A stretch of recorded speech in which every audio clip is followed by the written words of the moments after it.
Going to Twitch. Live streaming to Twitch. Perfect. Alright, let's see if... Okay, YouTube is live. Fantastic. Let's check Twitch. Twitch is also live. My phone is going off. Alright, let's hopefully Twitch stays up this time. This is a pilot episode stream for Twitch, considering I've had some issues with it in the past. So hopefully everything goes well for me this run. So anyway, welcome to the third edition of our Let's Build stream. Today's model was requested to us by Insaint. For those of you who know that streamer, he is a very, very common streamer on YouTube right now. And he happened to request that I do the Master Sword. So this will be fun to do for me. Shouldn't be too difficult. Also, I want to mention, since this is on Blender, if you want to download Blender and try to work on this as well, I'm more than willing to help you as I go on. So, anyway, let me... Oh, I forgot to get the music started here. Let's do that real quick. I need to adjust that real quick. There we go. Everything looks good. Alrighty. So, I'll go ahead and get to work here. Now, I do like to explain myself as I go, since a lot of people generally tend to find that pretty interesting.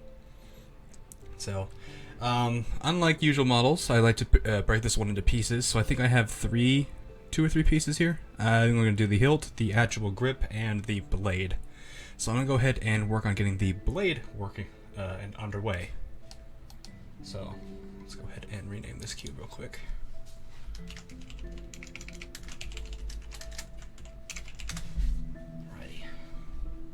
So, this is also an AMA, so if you guys ever have any questions, feel free to ask them at me. Oh! Sorry about that. Forgot that I am living in a household, so you might hear an occasional, what's the word? Household appliance. So, apologies in advance. So let's go ahead and shrink this a bit. Not too much. Let's see here. Okay. Looks good.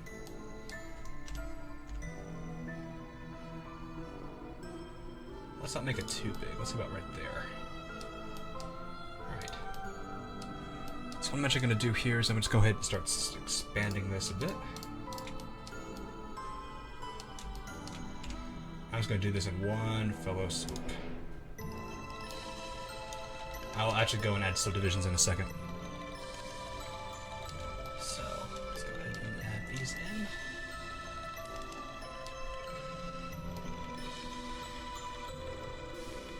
This should be roughly where the long hilt should be.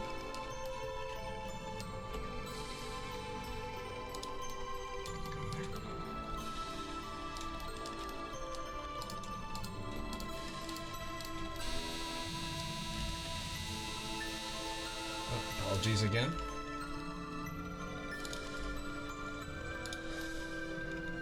Looks pretty good there. Again, this is a... I'm going to hope that I can see the chat on Twitch, so if anyone is trying to send me a message on Twitch, I'm going to try my best to make sure everything is communicating. The one box that we should see in the overlay is the YouTube chat, so I am actually broadcasting to YouTube and Twitch at the same time.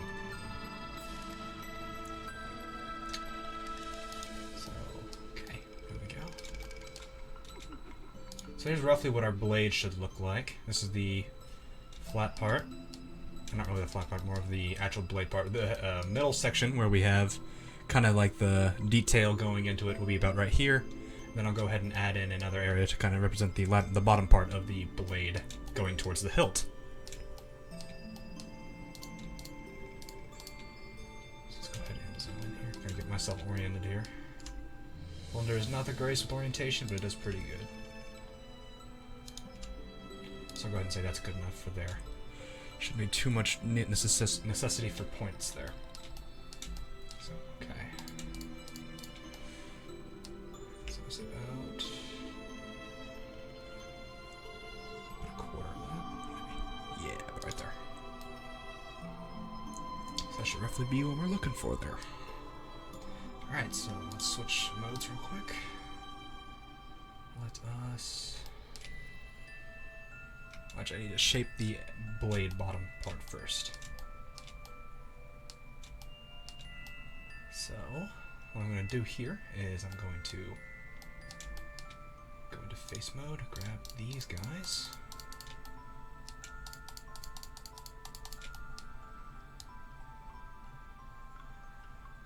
Kind of make our actual blade bottom piece.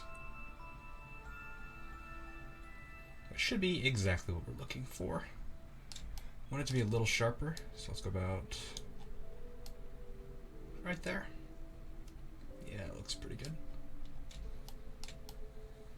See, this thing, so these are some of the things that I'll be doing over time, so I'll be making some slight modifications over time. So while it may look like this right now, it may not be exactly the final look later on. So we're going to jot this part to show kind of the descending part of the blade. Same with this side.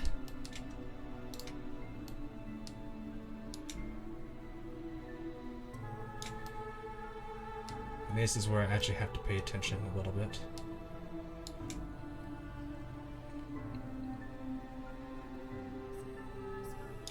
Okay. Alright, now this part needs to be handled. Go ahead and add this about right there. And there's the general look for the blade already. Should not take too much longer here. So now there comes the real interesting part where I have to kind of bulge out the kind of middle part of the blade. It's more towards the hilt though, now I think about it. But still, I mean, it's the same thing. I'm actually going to shoot this out a bit more. Probably about right there. Shouldn't be too much. So go ahead and grab that. Alright. Let me double check and make sure nothing is going on. Twitch is still live. Looks good. YouTube is live. Great.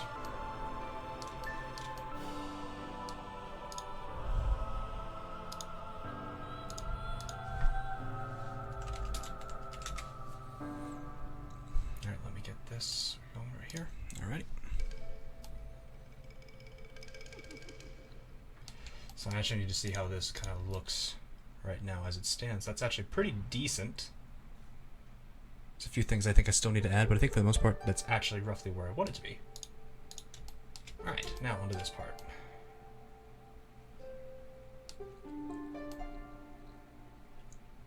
Actually, now that I really think about this, I'm going to go ahead and just do this in symmetry. So let's go ahead and grab the perspective view here. Probably what I should have done from the start is just gone straight with the symmetry. So I'm going to go ahead and grab all of this. Well, it doesn't want to be grabbed. Okay.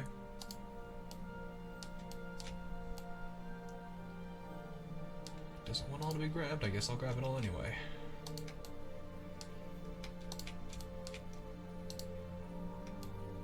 Ah. Okay.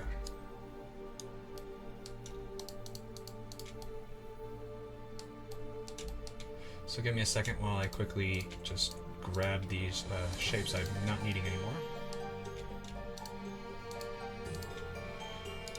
Sometimes it's nice to have this feature on, sometimes it's not.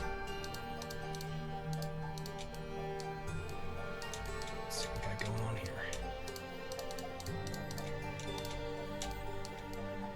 Right, that looks like the absolute half here, so go ahead and we'll just go ahead and I think cut out all the faces here, so that should be nothing on that end. So I'm going to go back into object mode real quick, and I'm going to put the mirror modifier on. This will allow me to work on it without too much of a problem. That is going the right way. Alrighty. And yep, that looks about where I want it to be. So this will allow me to quickly go and edit this in mirror mode without having to worry too much about anything else.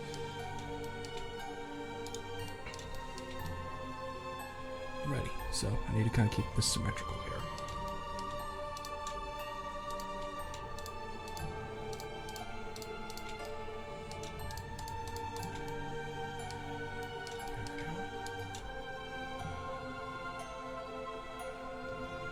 So we'll start to really go into detail here. Get that really look like what it should.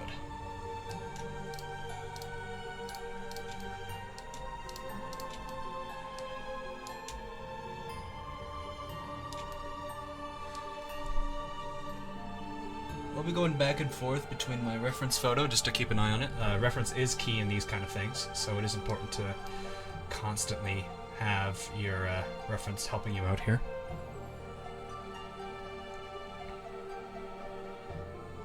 So that does actually help a bit.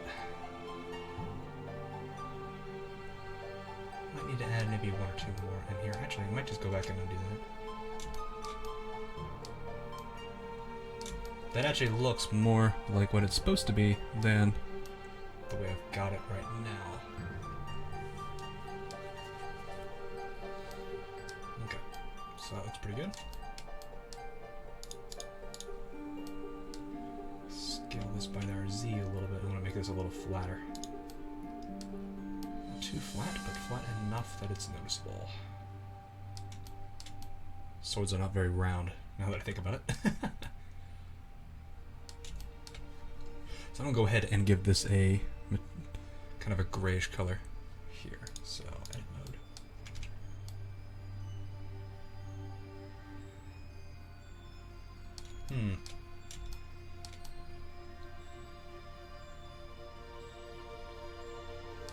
Well, actually, you know what? I think I'm going to add maybe one more set of edge loops here. Just to kind of give it a bit more of a pronounced look, because I know it needs to look more pronounced than the way it is right now. So go ahead and grab these. Let's go ahead and...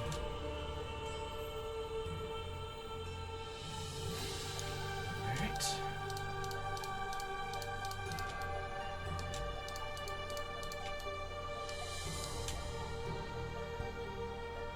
Gonna pronounce this a bit more, I think.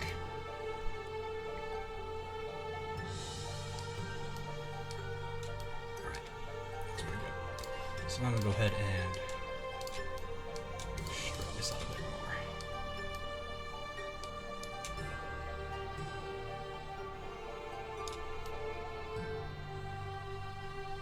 It looks a lot more like it should.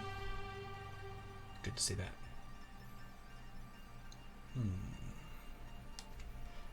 Pop back into object mode here.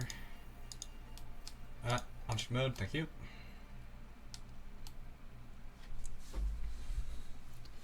So that's roughly what we're looking for there, actually.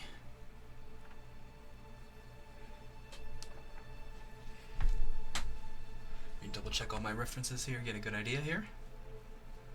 Ah, okay, so not entirely, but close.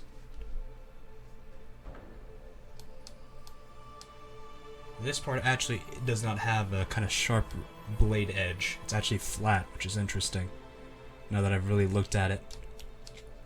So, let me actually make this adjustment to reflect that a bit more.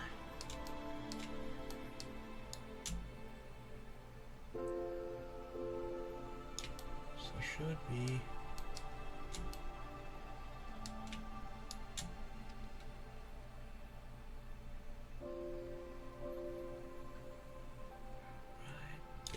That looks about right.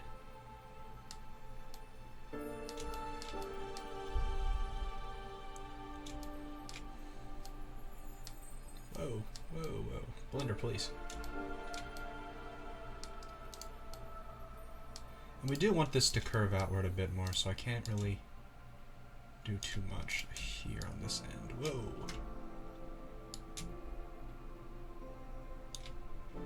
Actually, I'm going to go ahead and move these three together.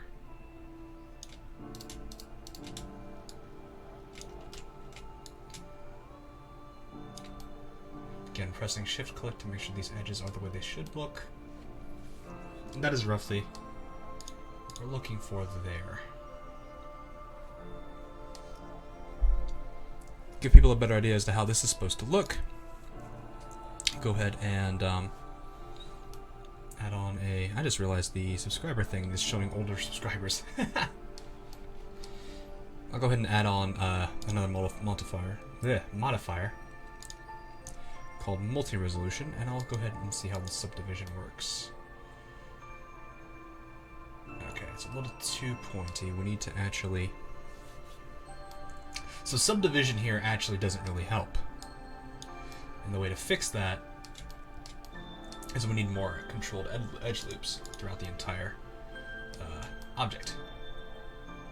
So I'll go ahead and give us an idea here. So that one will help us maintain the sharp kind of edge look when we go into object mode. So as we add in these values, it kind of maintains that hard look here. So I'm going to be doing this a few times, adding additional edge loops and just trying to straighten out. Ooh. Come on.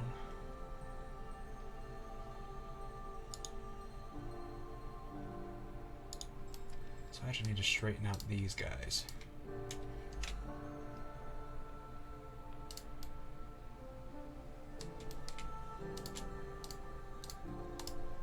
The only downside here is these have actually decided to curve a little bit, which is okay. It's just I'd like to keep these kind of regular.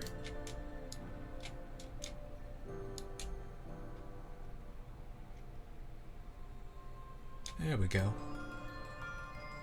Same thing on this side. Actually, wait, shoot.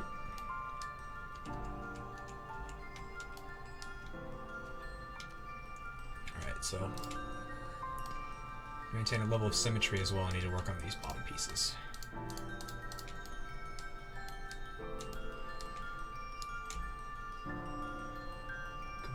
Place that right there. Get rid of these bottom corners.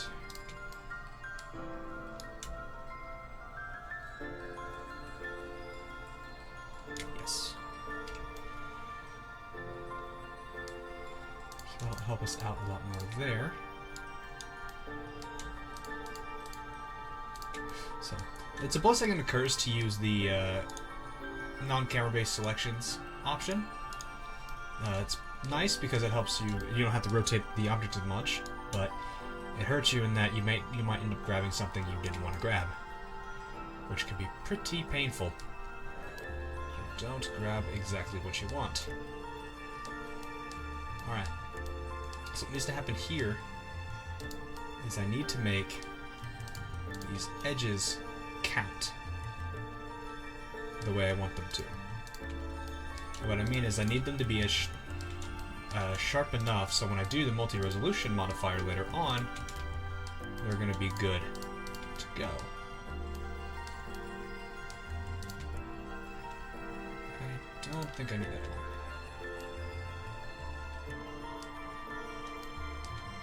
Actually, no, I think I'm going to need that one. So now...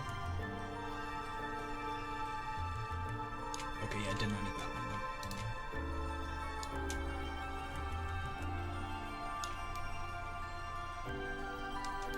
So that's roughly where I need these. However, this one acts a little weird. It's closer to that hill, so I'm going to make it sharper. Now, I can go in and add my edge loops as I need to. Edge loops to help control the multi-resolution and make it not kind of, in a sense, cut out too much of the sharpness between this.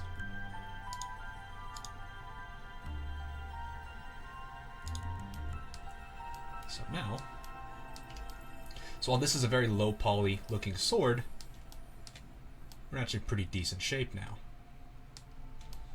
So if I were to go into object mode here and throw in our looks, or throw in our subdivisions, you can kind of see it still maintains this relatively sharp look without getting too distorted.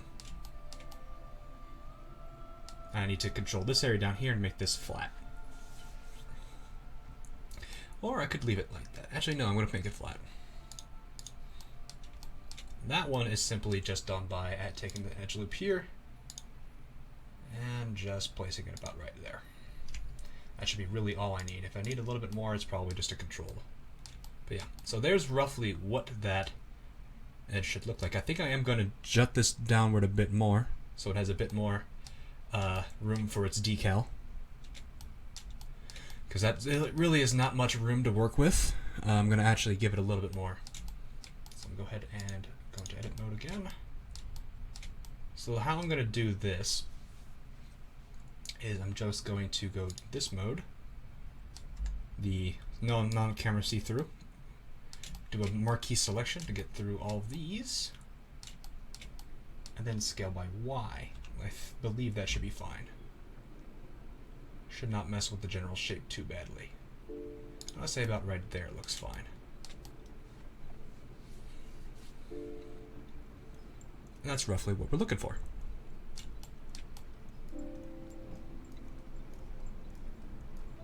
Should not mess with it too much, so let's go ahead and put this out and see what it looks like in object mode. Yep, that is roughly what I want to see. So now if we were to go and add this basic material in,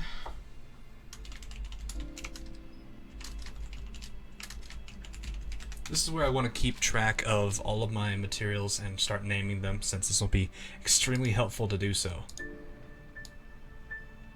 So I'll go ahead and give it like this kind of a color with this. Specular would be pretty strong despite not having really much of a specular to it. We'll do a sun again. Get this out of here so I don't have to worry about it. That's roughly what we want our sword hilt to look, our sword blade to look like. Actually, some pretty darn good shape there.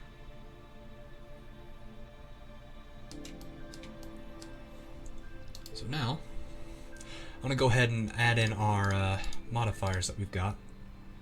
At least our mirror, as well as our multi-resolution. And now, we have a full-looking polymesh. I could have undone the multi-resolution so I can keep it between simple, LOD, like a low LOD, medium LOD, and a high LOD. But I think this serves roughly what I'm looking for. So that actually is pretty much where I want that, and I'm actually kind of happy with that. So good for that there. Actually, I'm actually going to go ahead and save me a little time here with the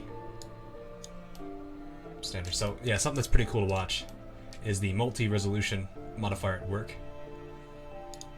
So as I go and add this multitude of subdivisions, you can see how the shape starts to blend in more to the point where it gets the way we want it to look. If I actually go one more level, I'm not actually, you can see there's kind of a, I forget what the term's called. What is that term called? Oh my goodness. I'm trying to remember what the word is. It's basically, you reach a point where, a point of diminishing returns. That's the word. Or that's the phrase, a point of diminishing returns. So,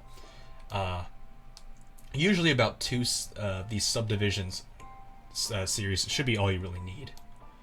You can go 3 if you feel like you need it, but as you can kind of see with the way our model looks, it doesn't really change much.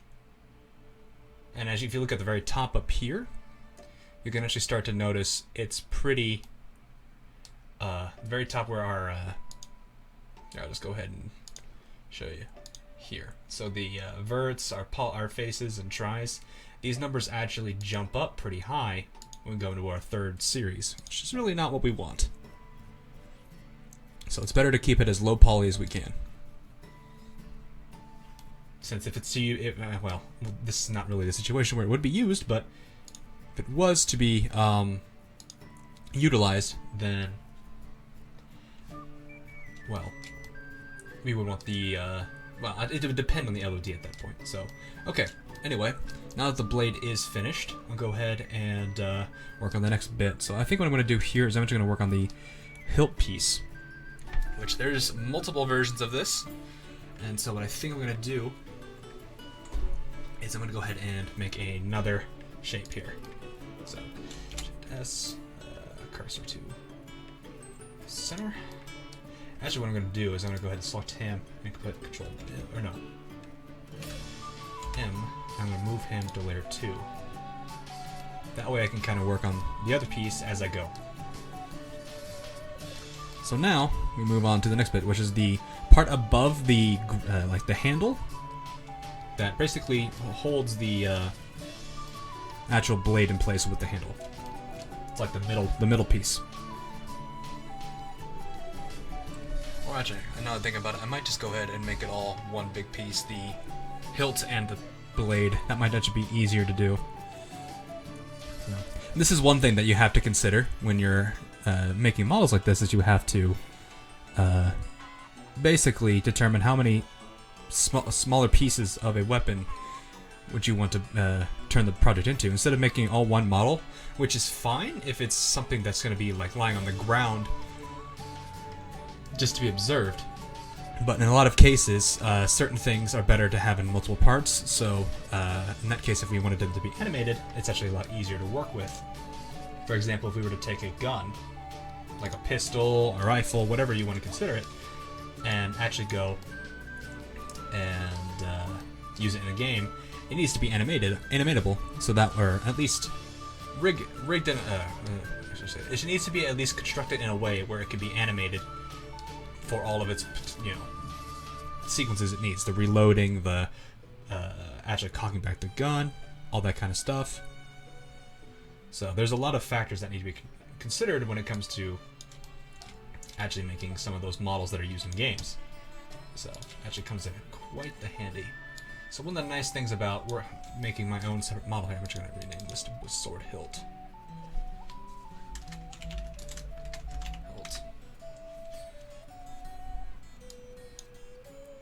I actually need to put an underscore there, so I can at least keep some consistency on that.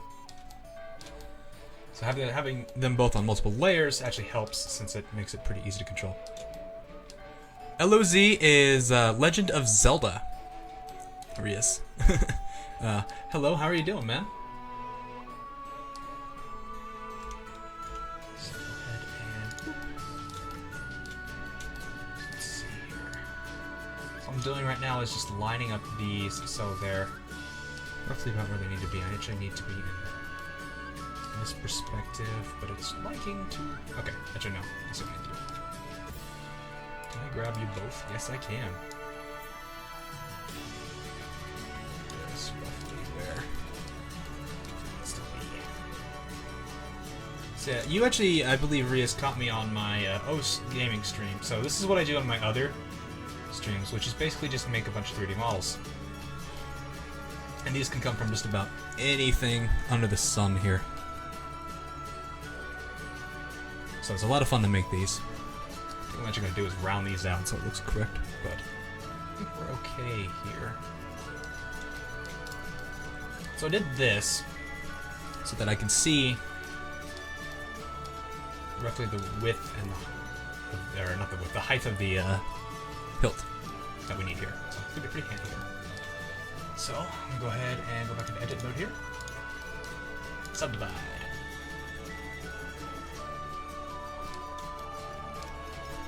Oh, wow, that's pretty late, yeah. Get some sleep, man. Yeah, these are fun to watch for a lot of people, but, yeah, with how late it is for you, I'd probably go ahead and get some sleep, man. Anyway, thanks for stopping by.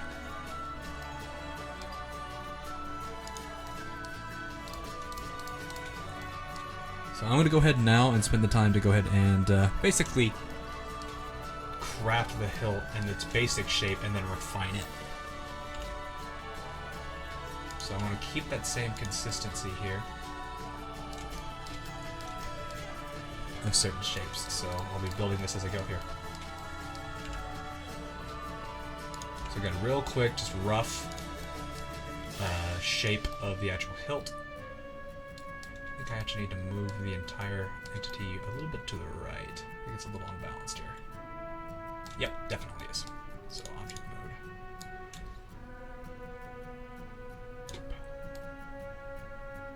Yeah, that looks looks about right. Yep, there we go.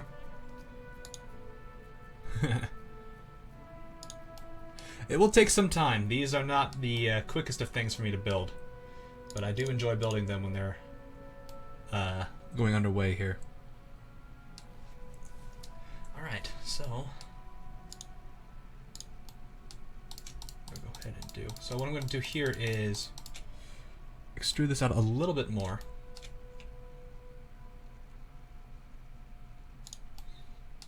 But I need to get this roughly.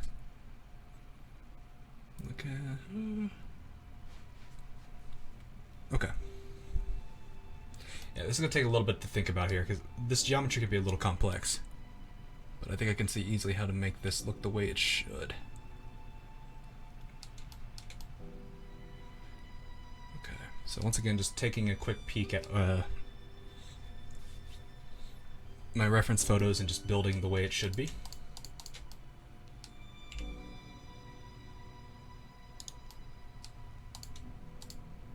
Probably could have done this symmetrical too. Actually, you know, I probably should do that.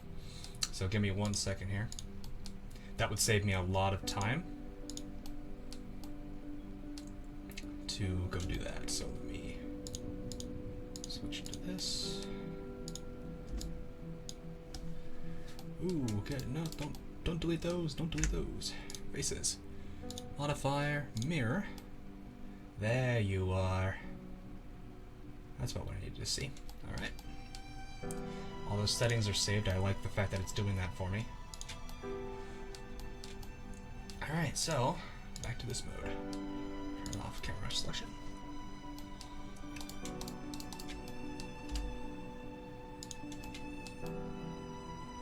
So now I'm going to go through here and just start to build it the way it should look. Give that roughly about, let's say, one more unit, one more extrusion.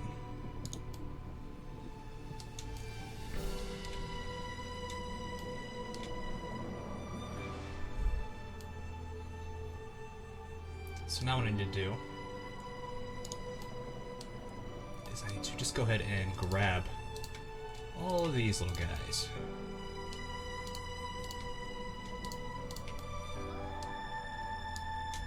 Start to bring them down a bit.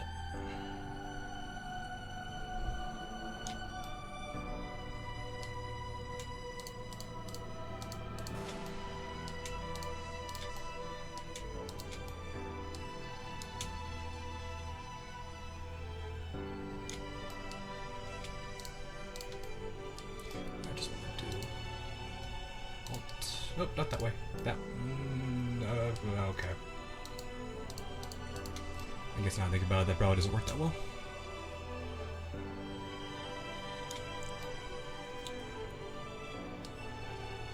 So this is where I'm gonna go ahead and I'm actually gonna go ahead and jot these out a bit more. Except now I've got one minor problem, which is these three right here.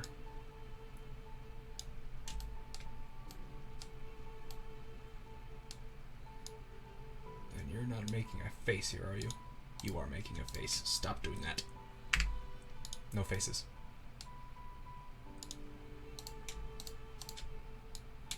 You have to be very careful when you're doing this kind of stuff, since you never really know what's going to happen if you mess up a little bit. Actually, a better way to put it is, you want to make sure that what you're doing is being done correctly. That's probably some silly line right there. You're making a face, aren't you? Let's go ahead and grab you too. I don't want you guys to get out of not being straight anymore. Beautiful. There we go. And you are actually going out. I don't want you doing that yet.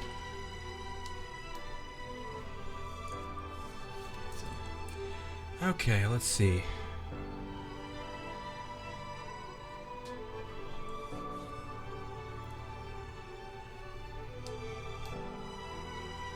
Alright, so that should be roughly what I'm looking for there. I'm just gonna go ahead and go back in face mode here and start. I'm gonna play the game of whether or not I want to make this a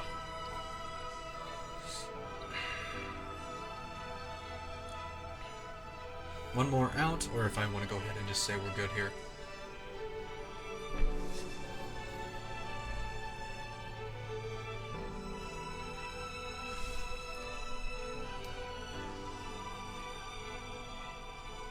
I think we're good. Alright. So now comes the next part where I need to actually send it flying, going up, as if I'm making wings. Or the wing segment. Actually, this is still looking a little... Okay, yeah, I see what's wrong here. So, give me 1 second while I adjust these.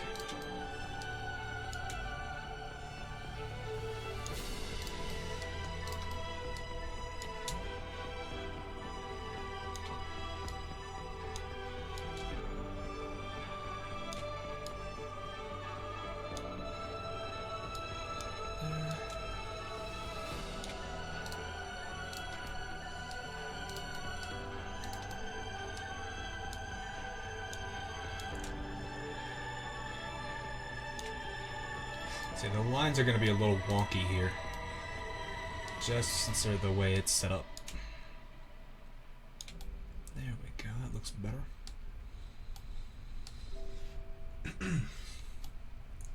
Alright, so, back into this mode here.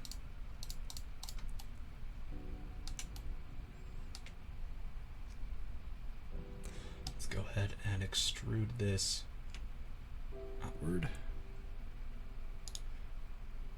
We need to keep track of that same look here.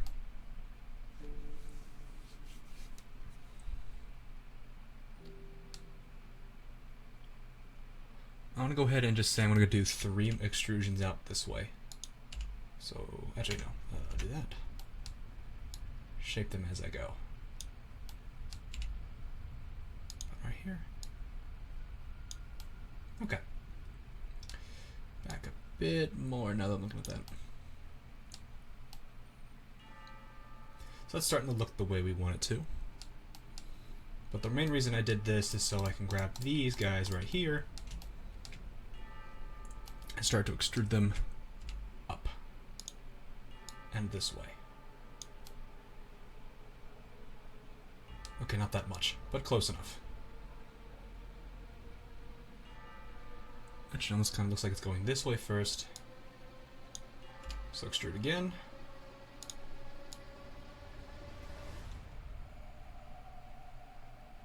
And then we're going to start to shape it this way a bit.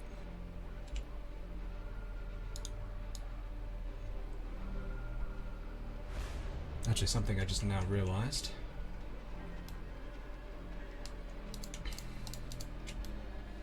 These actually need to be going up, like this.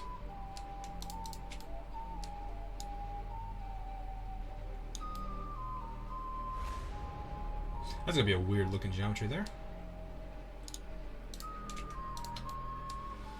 Let's go ahead and get going up here.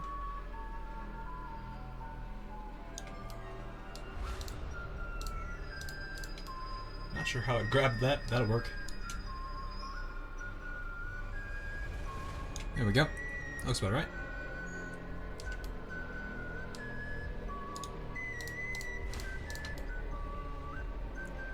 So that should be going up.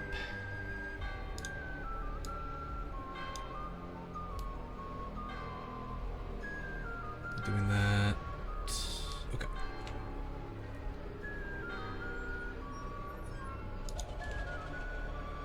So it's not actually supposed to be that large. What I'm going to do here is I'm going to go ahead and grab these guys.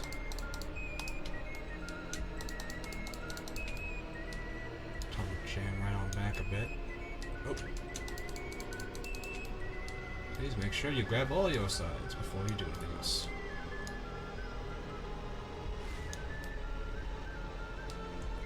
So yeah, this shape is going to be pretty wonky, but it will do exactly what I'm wanting it to do.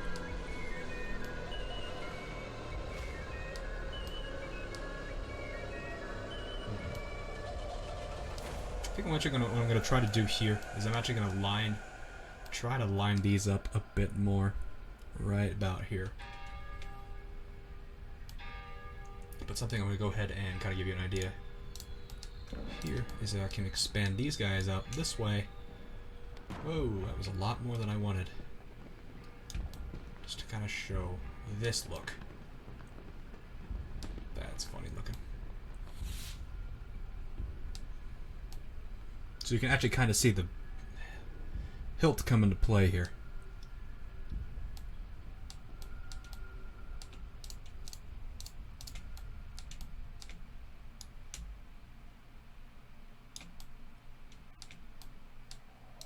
So you actually need to go out this way.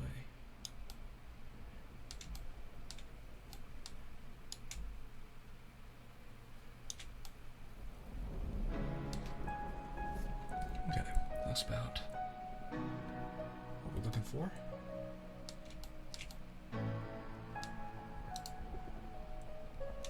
Hey Matus, how you doing, man?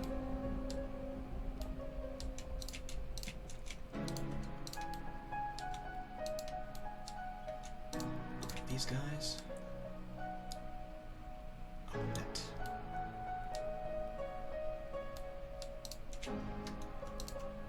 This way. There we go.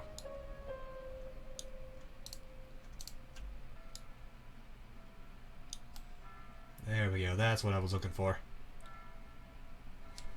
So let's go ahead and grab these guys plus you. We kind of cut out a bit.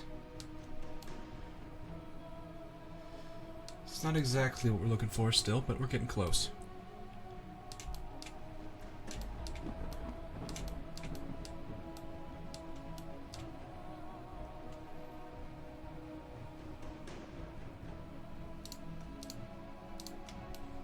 Let's see how this looks right here.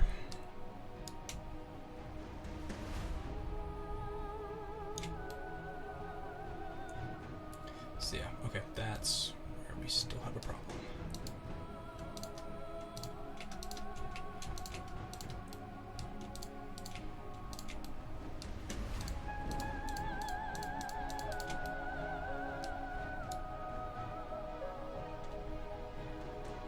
This needs to be kind of going downwards.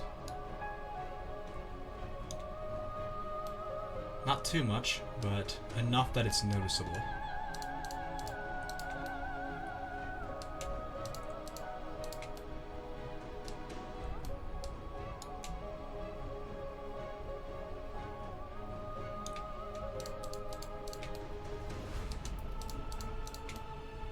Alrighty, let's grab right here.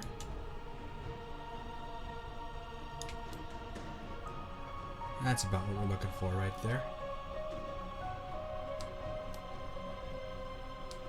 So I think this node right here has to go in a bit more.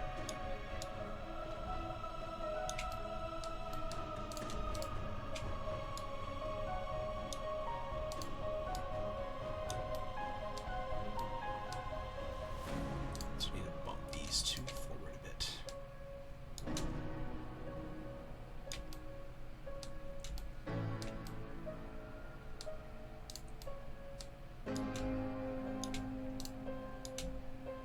So this is where I just do a lot of fine tweaking just to kind of make it look the way I want it to look.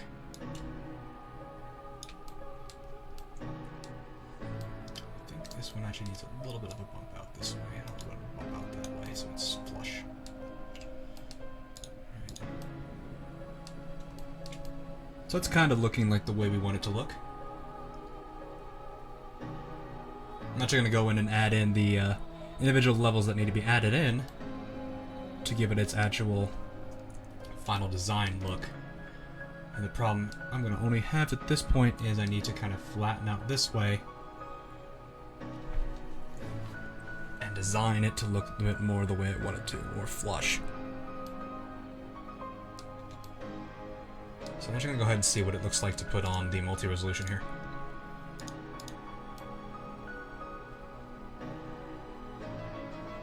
Not bad. Not bad. It does need its bit more jut out edge this way and the more arc going here. So it's a nice thing about having this. So I'm going to go ahead and tell these guys to move up. And grab you. Don't think about it. So If any of you guys are wondering what the music source is, this is a remix of the popular Majora's Mask series that was done by Theophany. He did a very good job at this personal album, and my gosh, I like it a lot. So if you ever wanted to go look him up, I think he definitely needs some praise for this. This is some pretty awesome music he's made. So this will probably loop maybe once or twice. I don't have much else of his music, but this is what he gave for free a while back ago that I really enjoyed. So, also, hopefully I'm not making you guys too nauseous with rotating this a bit. I do like to rotate my models quite a bit to make sure I'm getting them to look the way I want them to look.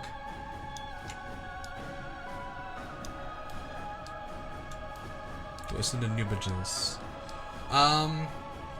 Yes, I am. First off, I am going to color. I'm actually going to do a lot to it when I finish it. And I don't think I've actually heard of Nubajit. I don't know how to say that name. Nujabes? Nujabes? I'm probably butchering his name, and I feel terrible for doing so, but I have no idea how to say that.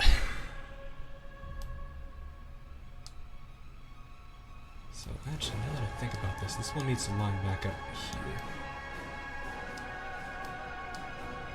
And grab.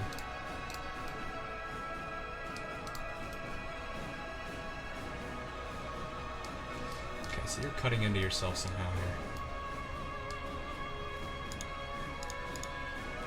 What are you doing here that's causing you to do that?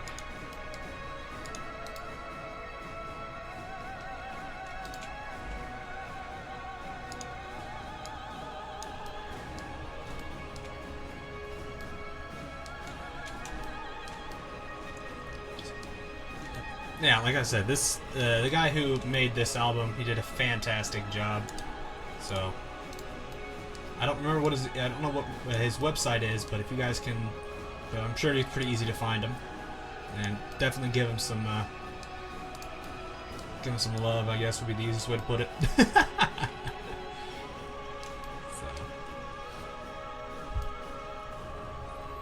So I want this to kind of go about here.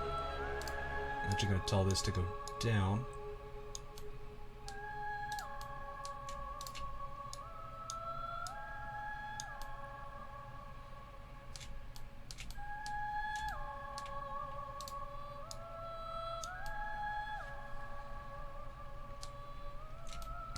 So let's see here.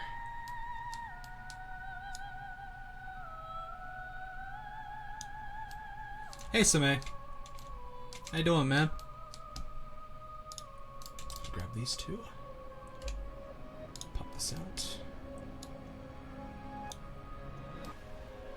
And I think the way I want this to go is these two, these frontal guys, need to go about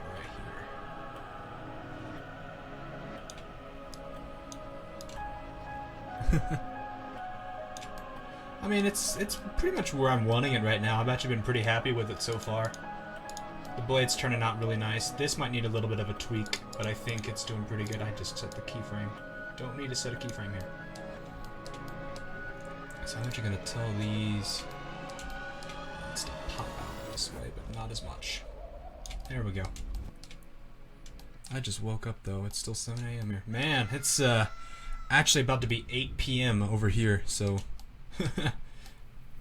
happy Wednesday for you then.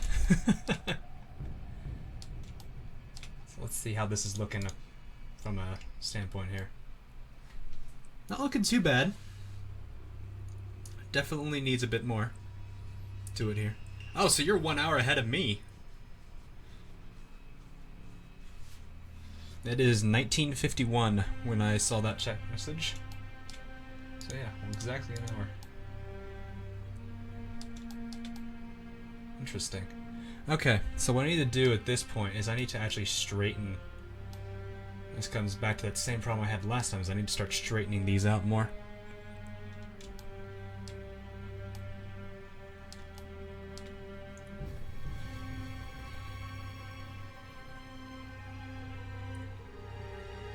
Actually, now that I think about it, I think I know what I want to do. So I'm actually going to end this about right here. So let's see. Okay.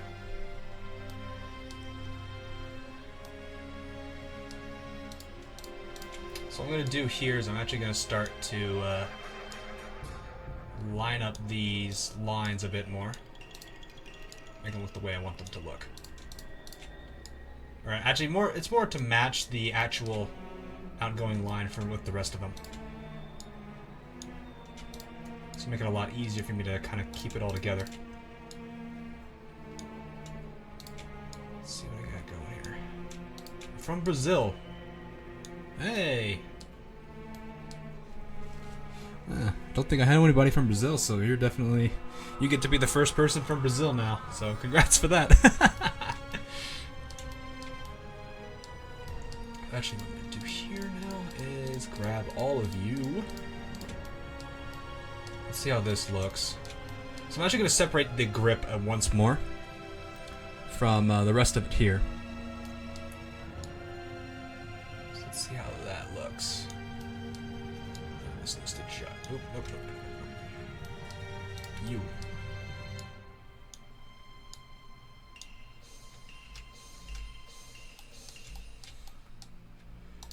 You three need to be a little different.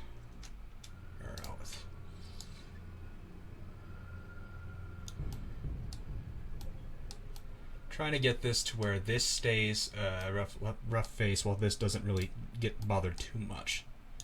Need to make this less of a... There we go. So if we go into object mode, it's starting to look a lot more like it should, except I think that's a little too stubby now. So to fix that, grab this here. We're just going to tell you to move back in a little bit.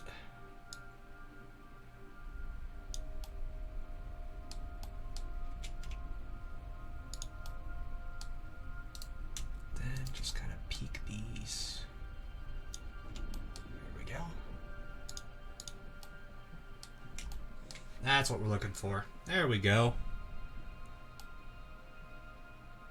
That's about exactly where I wanted that to come. So we're good. Alright, next comes a little bit of a interesting part. So, to kind of make the decal, or at least the rise.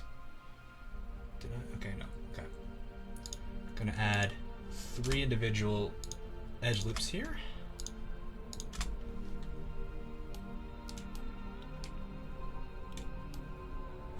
Hey, thanks, Rios. Thanks for stopping by again, man. It's always fun to have you around. Let's see.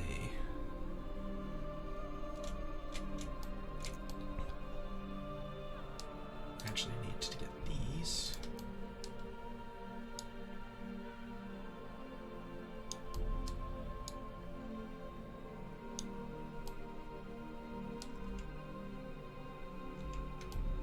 So something else I'm noticing now that I'm looking more and more at that reference photo. What in the world happened there? Ah, you're a problem. Let us fix said problem.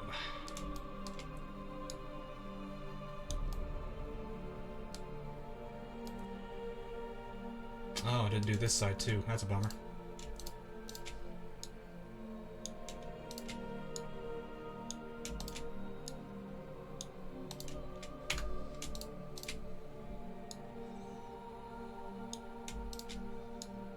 Let's go ahead and grab this here.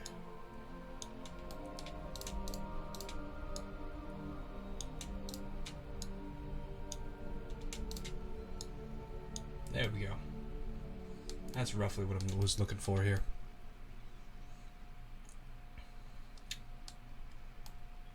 Alright.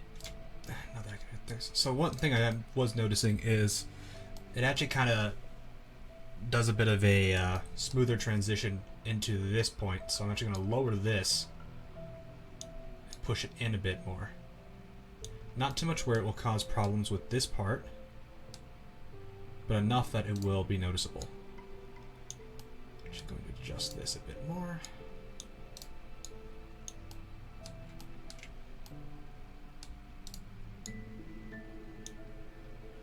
Actually, I'm going to shrink this a bit. There we go.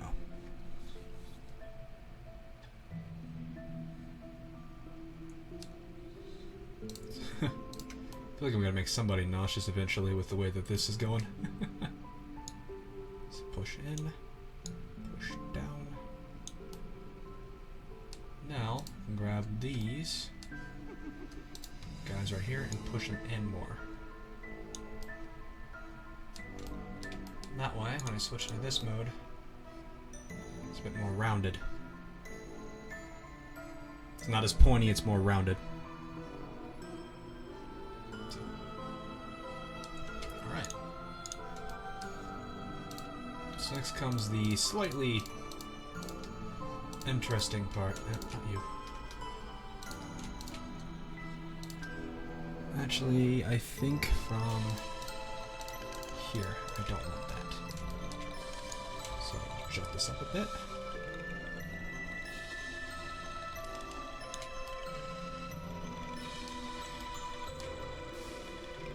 Actually, no, I don't want to do that just yet. So you can kind of see here that I need to have these lines kind of curved.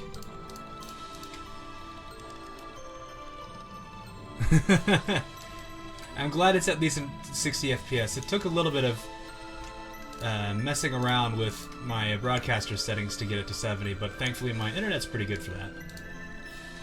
I'm kind of happy with the way my internet's been working out pretty well.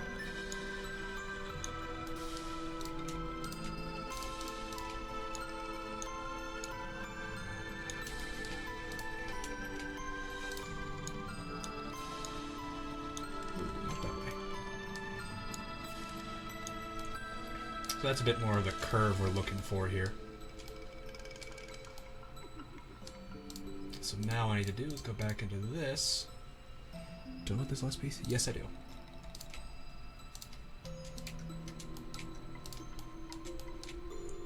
So now I'll go ahead and bump these up a bit.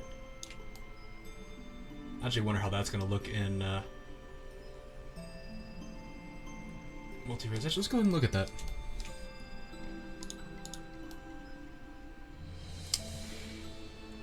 I think that needs to be a little bit more pointy. Less hilly, more point. So I'll make that modification in a second. Also, I did notice something I forgot to do. So give me 1 second while I readjust these. And get these set up the way they're supposed to be.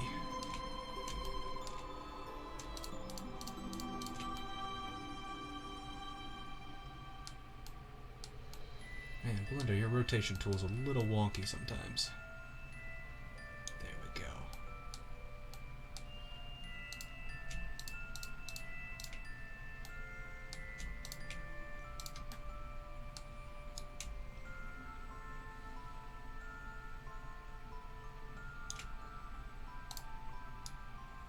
You are a little too sharp there.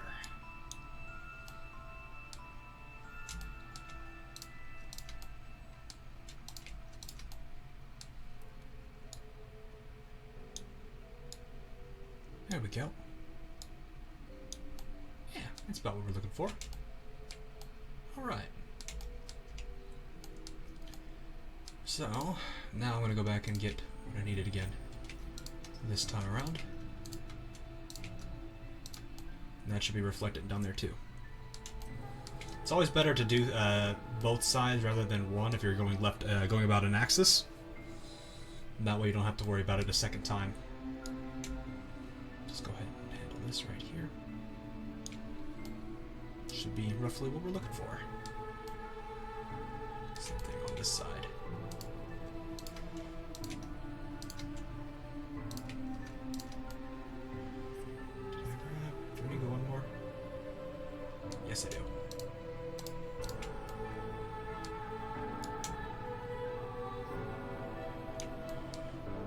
There we go. Alright. So the problem I'm going to have here, as you guys saw earlier with multi-resolution, or smoothing, when I go out of this, it turns it into more of a hill. I want to make it more of a point. So it's actually very clearly there. So something that we can do to solve this actually isn't too difficult of a thing. So what we do is we actually just add these edge loops about right here. These basically force it to make a more tight, kind of smoothens it, but pays attention to this area more. So actually here, let me go ahead and give you guys an idea. So see how different these two are?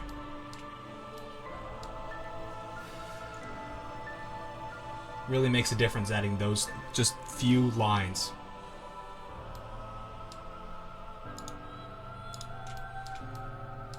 Alright, so let me go ahead and add the rest of these. So, like I've always said in my streams, if you guys ever want to download Blender, all this is done in Blender for now. Maya is roughly the same, but Maya doesn't like to it just doesn't like working with my live streamer software. So I use Blender. But if you guys ever wanted to download Blender, since it is free and open to the public pretty easily, and pretty available, I should say, you guys are more welcome to, and heck, I'm willing to give you guys some time if you need help with anything here. Let me go ahead and get this going.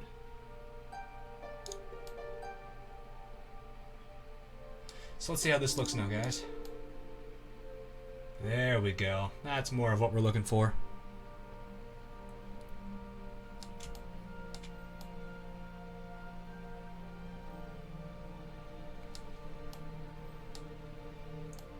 So getting closer. Yeah. I don't think this should take too long of a stream to do. It actually will probably be pretty getting close to getting done. Because all I gotta do now is get the last remaining bit of the hilt here, or at least the top part of the hilt, and then get the actual grip, which is really simple. Now that I think about it, now I'm looking at it more. So, alright, let's go back in here and see what we can do here.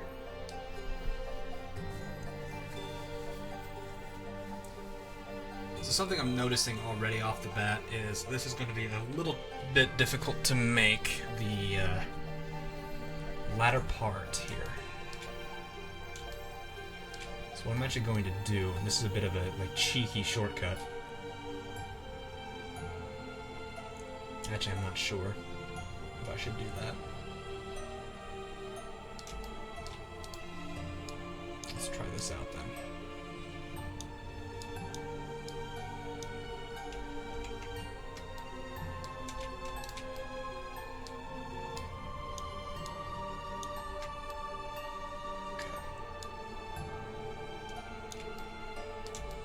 So here I want to make roughly the upper part of the grip, so it actually looks like it's a triangle. Difficulty with that is I'm going to have to mess around with a lot of things to make it look that way.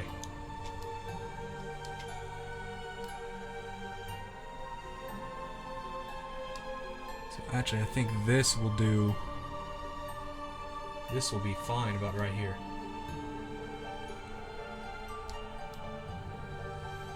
So what we're going to need to do here is we're going to need to basically raise this a little bit. So what I'm going to do is go into face mode here. Grab these guys like this and extrude them up.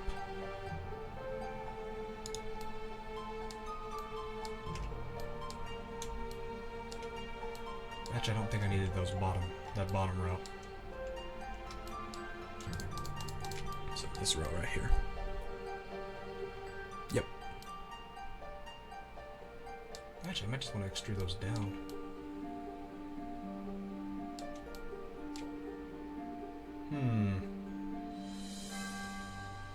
So let's do this. Let's do this.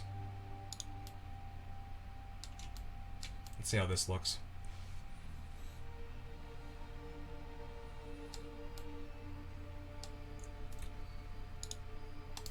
So what I want to do is bring this closer to what it originally looked like.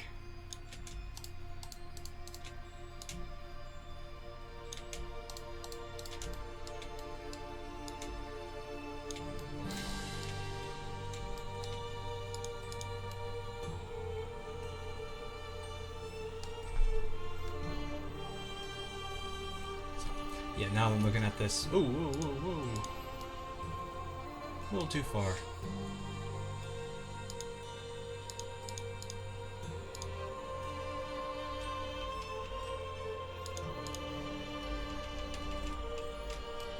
Whoops. Accidentally undid some of my own progress by accidentally pressing Control Z a little too much, so uh-oh. So actually what I think I'm going to do here instead is move these back to where they were supposed to be. Well, not where supposed to be. Put them in a good position.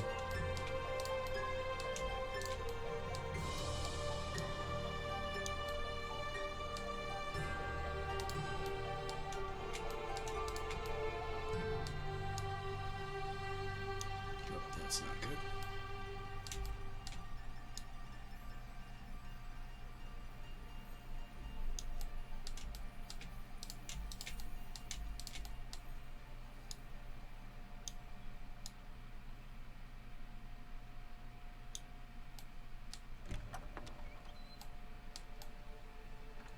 So now that's more of what we're looking for.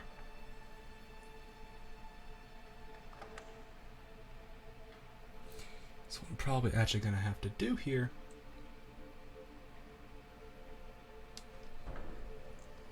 is scale these out. Let me see. I'm going to have to tweak a few things here so I can figure out what I should do.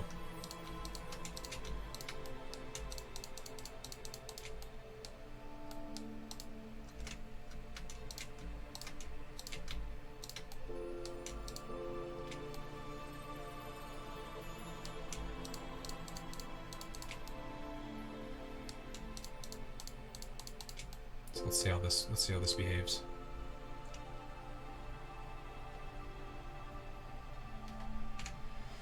Not what I want. Let's try this.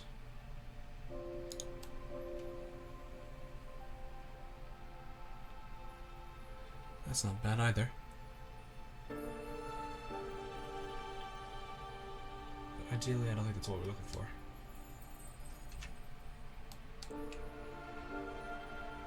Nah.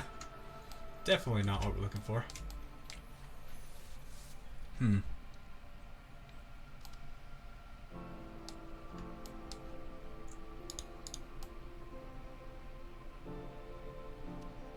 So what I'm trying to do is there's a part of the sword where it kind of curves and it goes like this. And that's above another layer. So what I'm actually starting to think about doing is going back to this mesh right here and changing it just a tad bit, not too much. And then going back over to this one and making it the way it should be. I think that's what I might do here. So what I'm actually going to do is go back and do that again. Yep. Okay. So hopefully that made sense to everyone. So actually I need to hide you for a second.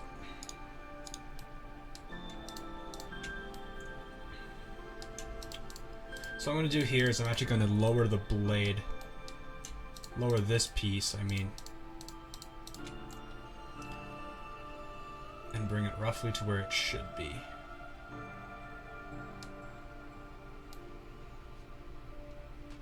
I should probably grab these three as well.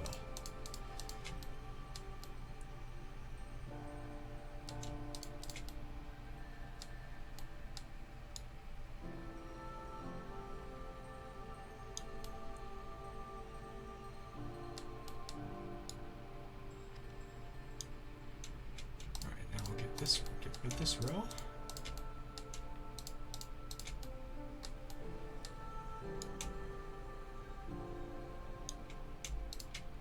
Should go ahead and tell these guys to stop moving back.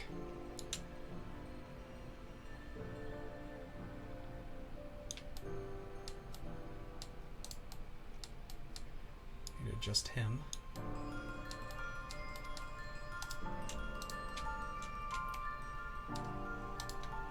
Not those.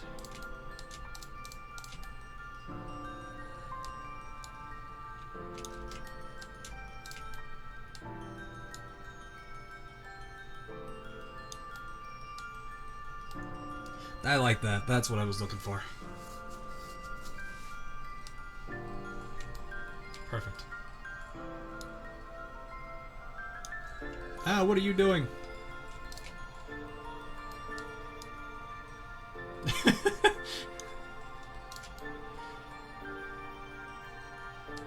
You need to go down a bit.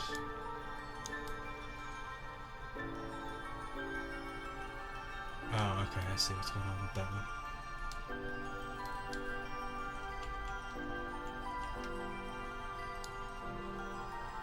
Tell him to go here. You're actually going to move this way.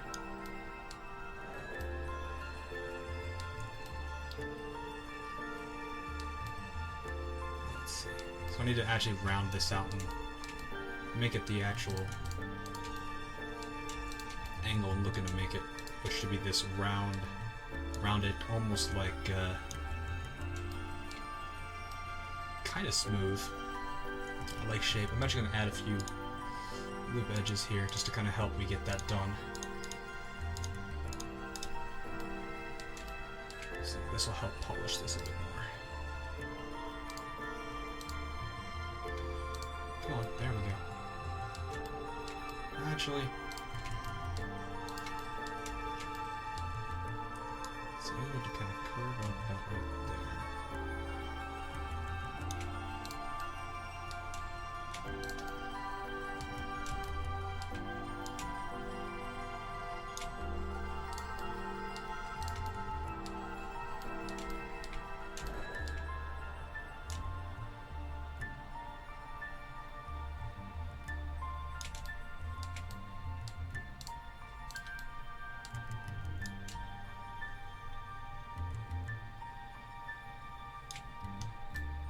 So we need to move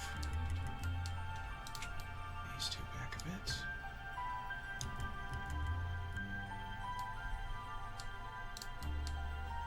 So what I'm going to do here is, as I need more and more room, I'm going to allocate it from these back ones. So this will help me kind of curve that shape more. That'll get us more of what we're looking for on this kind of curve hilt that we have going.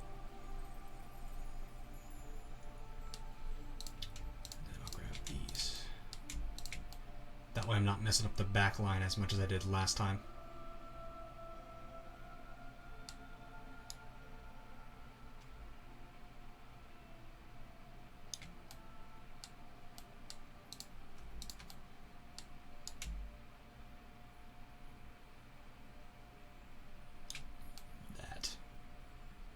Is more of what I'm looking for.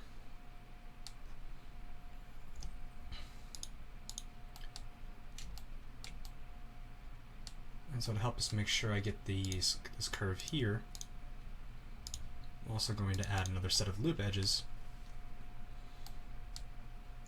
to kind of help me get that done.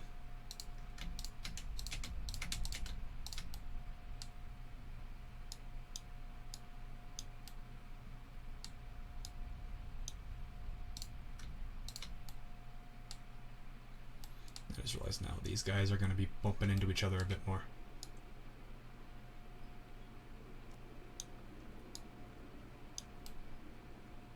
It's not too much, but enough to be noticeable.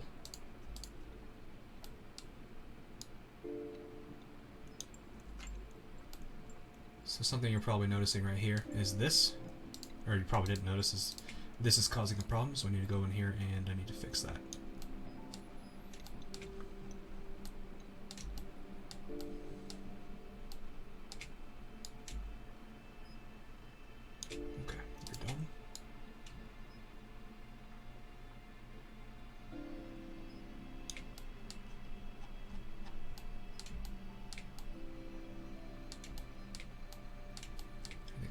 Problem here.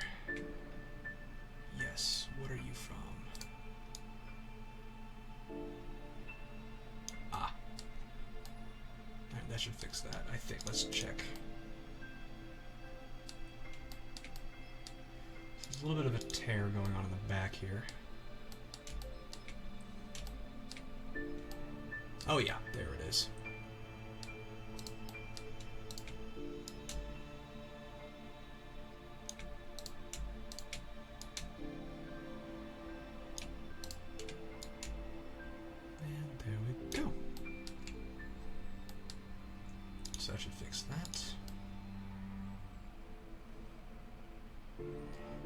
Alright, so I'm gonna have to jump this out a bit more.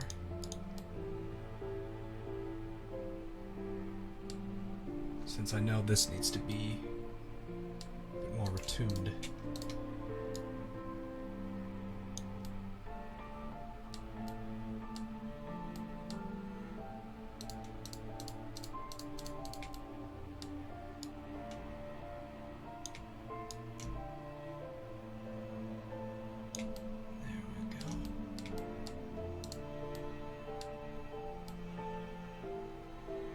Oh, same problem here.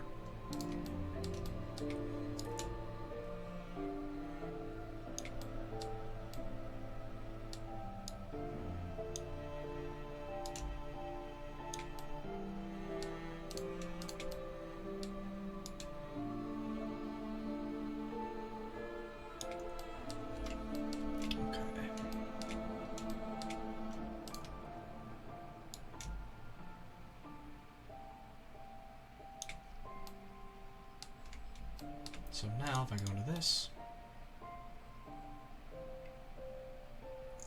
that is roughly what we're looking for now.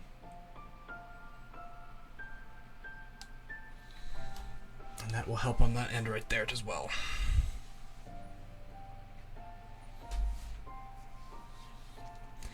Alright. So let's see what these look like together. Okay. This is where I need to make a few minor changes at this point to the original image here. So unfortunately I've already gone and done this into... I've already gone and applied the multipliers, or at least the mirror to this, so I do have to go and adjust this a bit.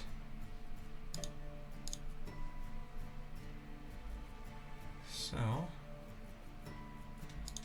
adding this, almost. But right there, that should do. And to make sure our edges are staying roughly the way they should be. There we go. That was what I was looking for earlier. Actually, almost. There's a minor thing, a minor change I need to make here. This just needs to get scaled. And the Z, no. Scaled.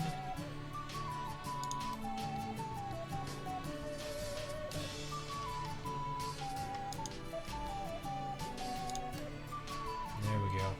And then I'm gonna flatten it a little bit.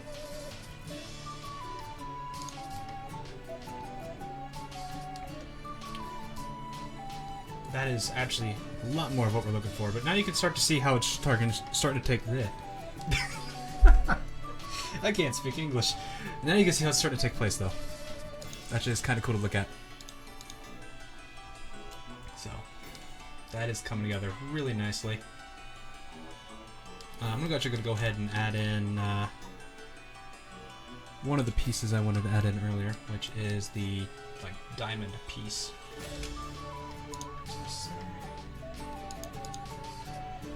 Diamond piece. How should I know about doing this? Let's use a cube, I guess.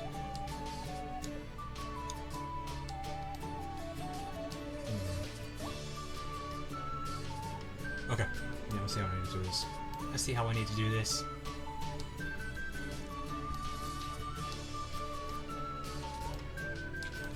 Alright. So I'm actually going to move him to layer 3. And for this sake, include him, but not layer 1. So what I'm going to do on this part is a bit different here. So there's a gem, or like a... yeah, I guess that's the best way to put it. There's a gem that sits in there. And I roughly need to make it look exactly like that. This almost like diamond gem look that's right in between where the blade is and the rest of the sword.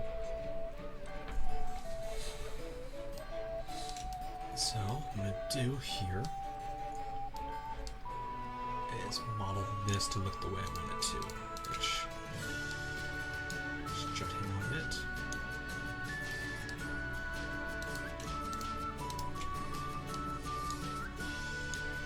Actually, I'm going to tell him to do the same thing here.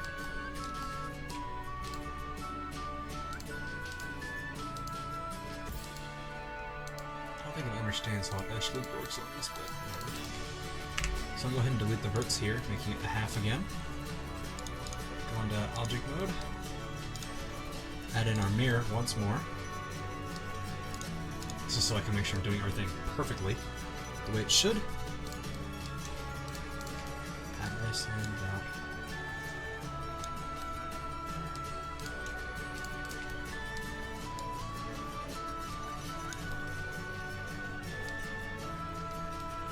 What is going on there?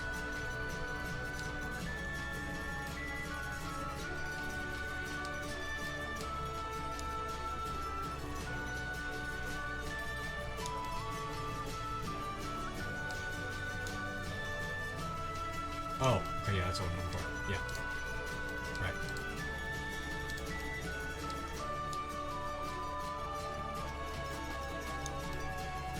So that's about what we're looking for.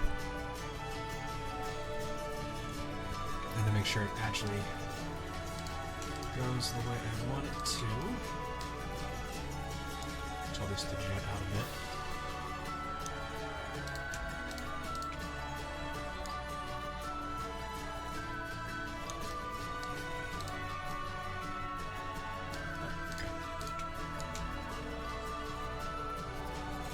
So there I use the middle as a way of making sure that the left and right were going to be equivalent to each other.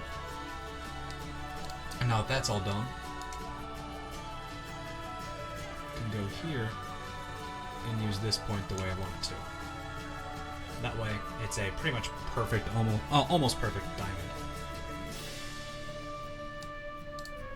So what you're going to go do here is raise this top about right there. It's not extremely popped up, but it's enough to notice. So now that I've got this done, I'm going to go back into object mode real quick. I'm going to go ahead and apply the mirror. That one, I'm going to go back into edit mode. I've got this abomination of a... is it actually... I wonder if it's doing the hidden vert. No, it did not. Okay. So unfortunately, this gives me an ingon here, which I'm not really too happy about. An ingon is basically this shape that has... Wait, hang on. Actually, no, it's not. It looked like it, but it's not. 1, 2, 3, 4. Okay, never mind. No, it's a quad. It just looks funny because I always forget triangles can do that. So, now comes the next critical part. As you can see, I didn't really do the diamond here. The reason why is the way I'm going to treat this object when I put it in. So what I'm going to do is go ahead and remove it. I'm going to rotate it about the Z 90 degrees. As you can see, it's a little big. It's a tad bigger than we want it to be. So I need to scale him just a tad bit down. Probably about right there. Yeah, about right here. Then I want him like that. Probably out just a tad bit. There we go. So one thing that I need to point out here, you don't see it sticking out the bottom here, so you see these faces are not needed because they're inside the model and they'll never ever be seen. So what you do is you raise this guy up. I'm in edit mode, add face, and just grab all of these faces that are going to be hidden. And then we just say goodbye. We don't need you. So now we'll go in here. We will seat our jewel where we want it to be. Now to add it to the bottom, I'm going to do Shift-D about the Z. That'll duplicate it exactly. And we'll rotate it. It doesn't really matter if it's X or Y here. We'll just do X for the sake of it. I'm going to do 180, not 90. Then we'll do the same thing on the bottom here. Actually, I think I pretty much just nailed that.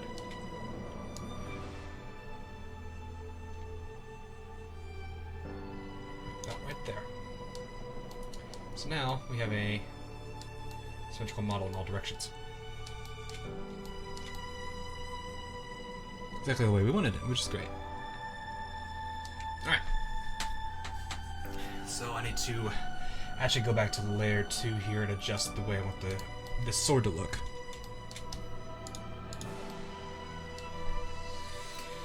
Alrighty.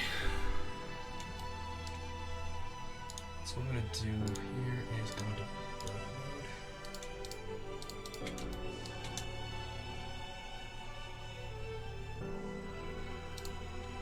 Actually, I need to do this first.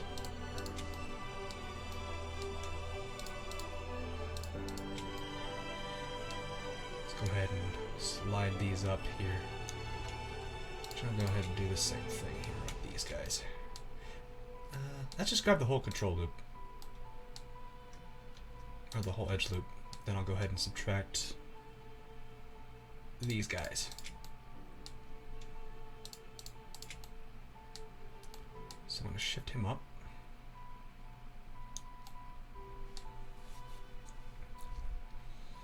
Not that much. Actually, not that much. About there. That'll do. So. Okay. Looks about what I'm looking for. Alright. So, what I'm doing here at this point, I actually noticed it about starting about right here. Right about here is this bulge. Very minimal, but noticeable bulge. I'm trying to go ahead and just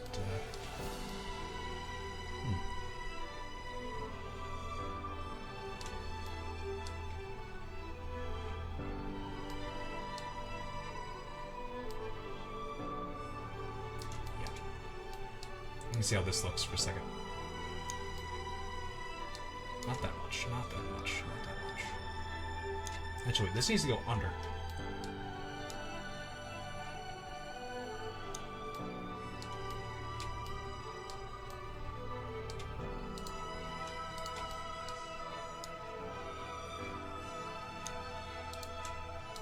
Then I'm going to use this as like an ease.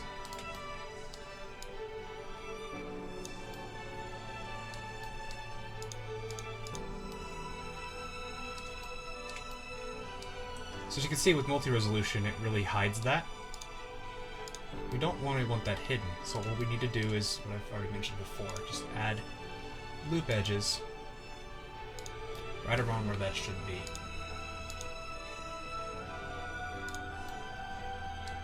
So now, if I go in here, you can really start to see that dip. I think what I'm going to do here, though, for the sake of keeping this relatively close to the way I want it to look, slide it this way. Let's just slide it back.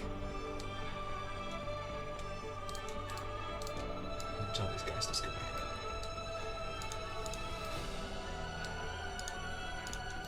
So I don't want it this sharp. I want it to be kind of a little bit more flush. So I'm going to space out the edge loops a little bit on this spot right here, because I want them to be a bit more on the smooth side rather than rough, but noticeable. I need to do the same thing down here as well.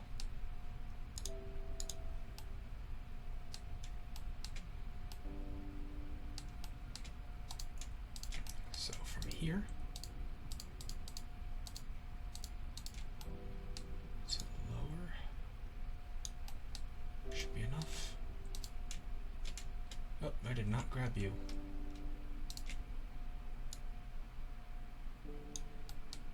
And then you two are ease points. Alrighty.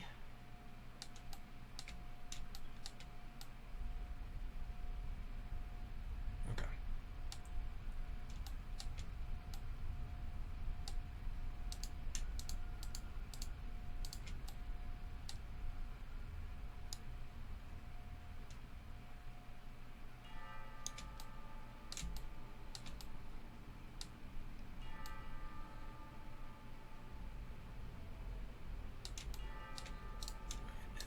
split the difference here with these guys.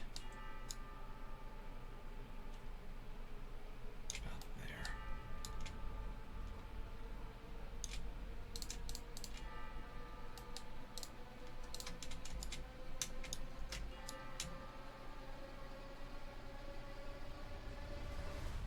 There we go.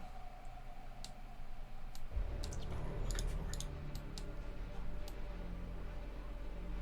Alright, so add in our jewel. Add in our hilt. It's actually starting to look the way I want it to look. Hey, thanks for joining the Discord, man. I'll make it a lot. I do post a lot of announcements there, as well as I post the finishing product of these. So he'll be definitely able to get to see what the final product is if I don't finish it in the stream for some reason. Although I'm pretty sure with this one, it should not take me much longer. I can't imagine this one taking me probably about another hour to get the entire apparatus done, and then I'll start going into the more fun part, which is the painting and basic UV work. So, but anyway, thanks for definitely joining that. Alright, so very, very, very last thing I need to do now is the hilt, or the grip part of the hilt, which I'm actually going to separate as well, despite being roughly the same material as this part of the actual grip. So, alright, let's get that underway. Let's see, how do I want to, what shape do I want to use? What I'm thinking of right now is what primitive I want to start with, and then go into actually modeling it and making it look the way I want it to look. So, let's go ahead and, I think I'm going to do a cylinder. That probably will be the easiest one to work with here. So, did I add, I did not. Just call it a sword gem or something like that. Alright, so, I made a mistake. Cursor to center, add, mesh, we'll do a cylinder. I hope that is not, okay, good. It had me worried for a second there, since I was thinking it was gonna not include a point. I think it's actually not gonna include a point, so that'll be interesting here. Okay.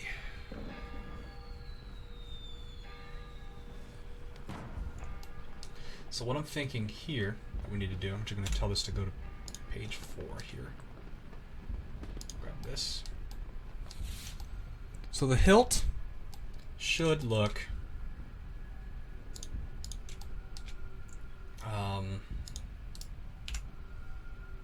let's see here, so I need this, scale you out a bit, scale you up, scale you out here. Whoa, not that way.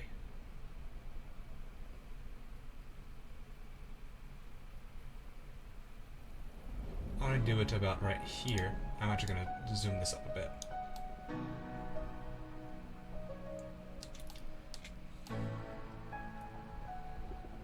And then in between here, I'm going to add an edge loop.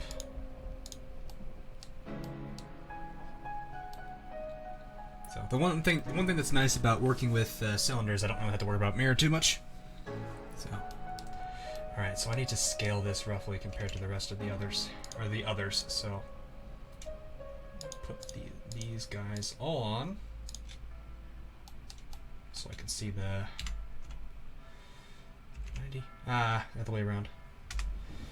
Rotate X 180, there we are. So that's huge, we don't want that right now, so we're going to scale you down quite a bit. Grip should cut in about right there.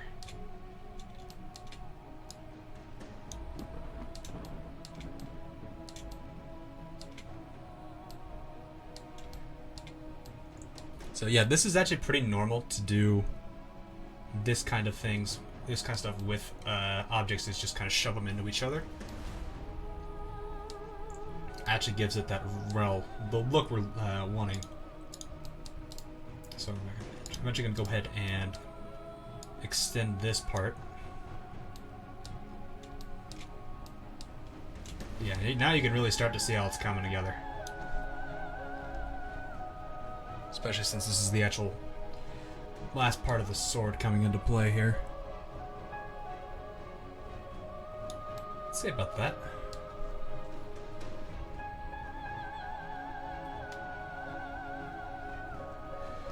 Needs to go. I'm actually going to compare this here. Yeah, that should be good. Alright. So I thought we got that part. I need to also go ahead and cut and slide these spots right here.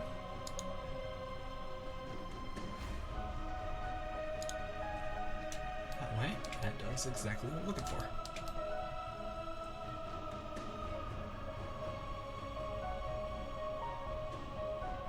It might be a little, still a little too large. Because the actual grip, if I'm looking at this correctly, it's smaller than the middle section. So I'm actually going to scale it down just a tad bit more, about right there. I think that's all we really need of it scaled down.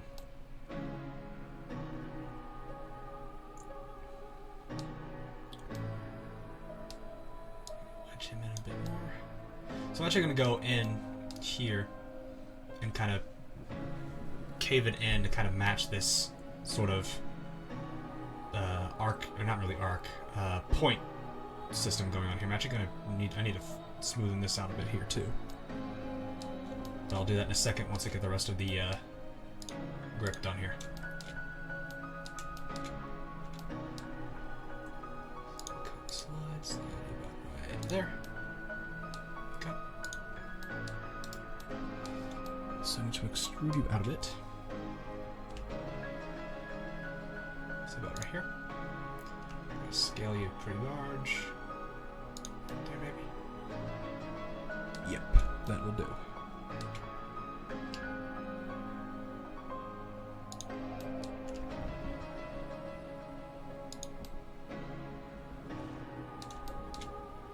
Hard part is matching this up exactly. I think I got lucky here and matched that up to be exactly the way it should look. So, alright, let me get the last little, the bottom part of it, about right there. And we'll scale it to there. Alright. Oh, nope, well. So that's roughly what it should look like here. What does this do to it? Okay, almost. I'm actually going to see what it looks like to apply a multi-res. That gets wonky. My goodness. So yeah, this is not what I want. So I'm actually going to not use a multi-resolution here. And instead, I'm going to grab this direction. Scale that a bit more.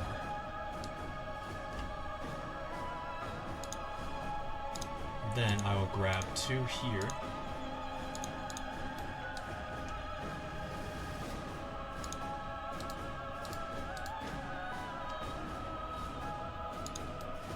About there. That's what we're looking for, I believe. So let me actually see how the multi-resolution kicks in. Not here yet. So to maintain that. Let's see how that looks now.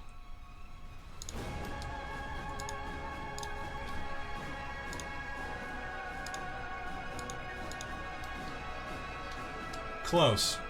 That's what I'm wanting, though. This is what I'm wanting to see.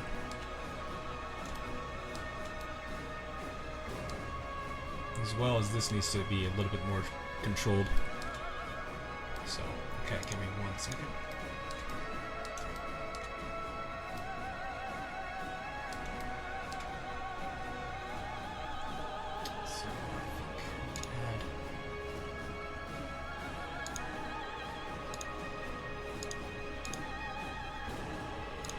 So once again, adding edge loops to kind of control the shape that multi-resolution is going to iron it out into, which that's roughly what we're looking for now.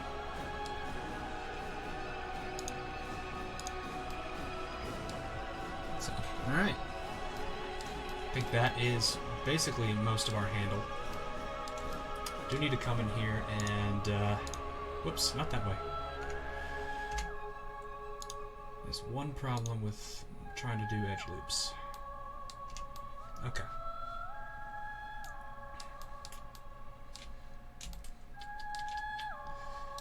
Okay, so let's see if I can get this working here.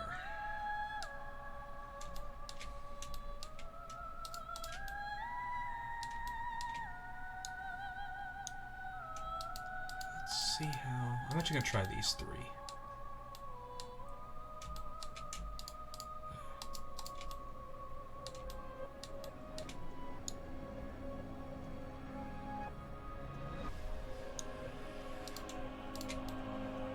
It's going to bend our lower piece a bit here.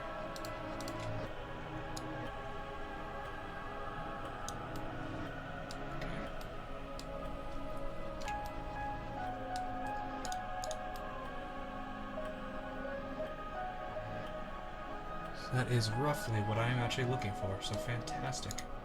I'm actually going to shrink this face a bit more though.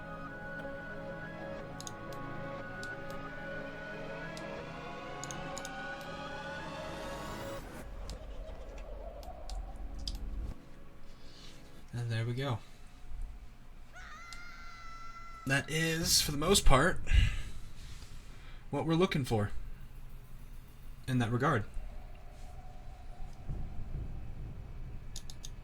So, that should be most of the sword without any color whatsoever on it. The fun part comes right after we do the UVs, right about here. So, now I'm going to do the UVs real quick and... hello. Oh. Good old mother texting me. Give me a second, guys. My mother has texted me.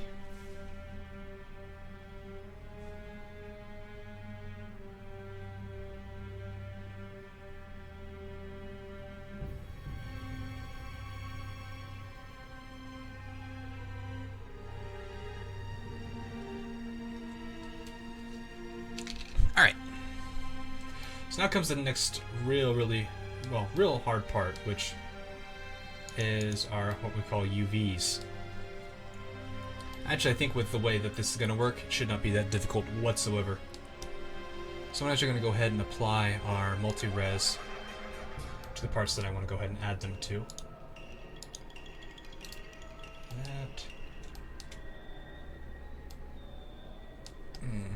Let's see how that looks if we actually need it for this. I don't think we're going to need it for this.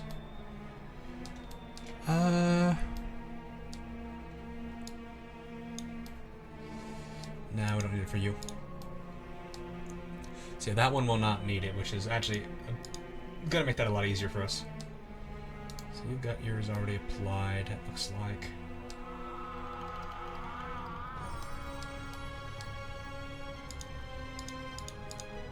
You have not been applied, but we'll apply you now.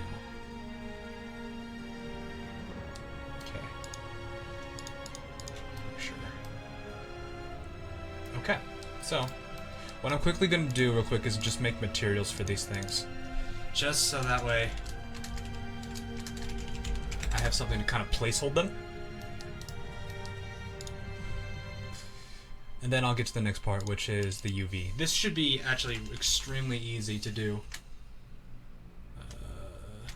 I'll just call this the hilt top. Naming doesn't generally matter, but it helps keep track of what material I'm going to be having. When I get to doing a specific portion that comes a little later on. So, alright, now on to the next part, which is really just the UVs. This should not be difficult, honestly, whatsoever.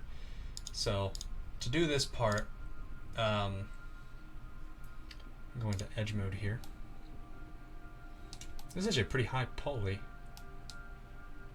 How big is this guy entirely? Actually, I'm curious to see how many. So this guy is 34,000 verts, 34,000 faces. He's a pretty high LOD model. He's not like ultra high, but he's... I'd say for something like this, he's probably closer to maybe like Fallout New Vegas on maybe high or very high, but not ultra in terms of detail. So it really comes in handy here. Alright, so nonetheless, let's get to the part I wanted to get to. Actually, I need to go to object mode and get rid of everybody. So really, all I need is one specific edge loop here.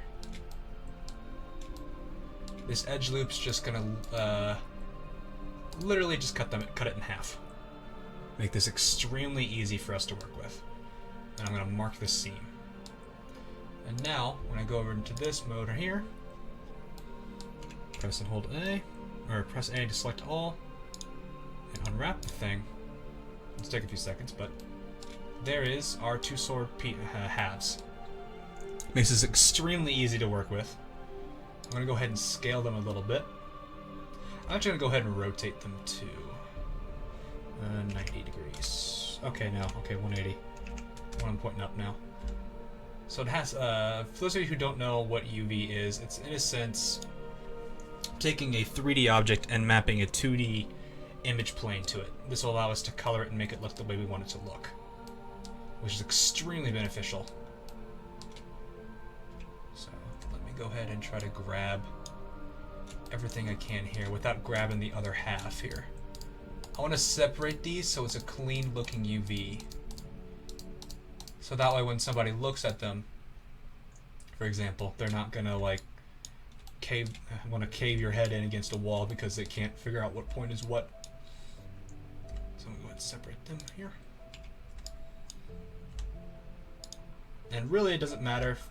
I don't have to worry about keeping track of what's the top part and what's the bottom part.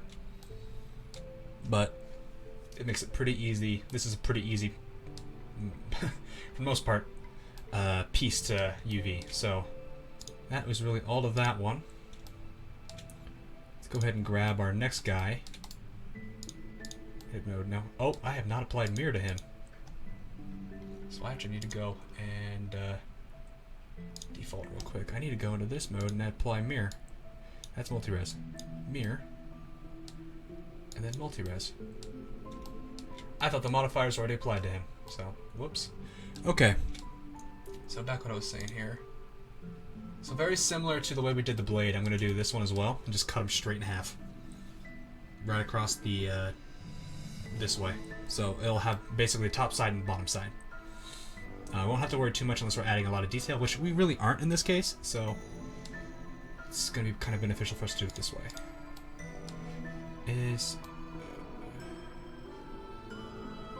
Okay. So once again, really only care for that loop. What's going on here? We usually have a problem if that's something here. Oh, okay. Oops, that's not good. So this would be the time where you'll notice problems will occur, and if that's the case, we just need to undo what we did. So as I noticed, there's actually still a problem with one of our vertices colliding with another. So let me quickly fix this and see what's going on the inside.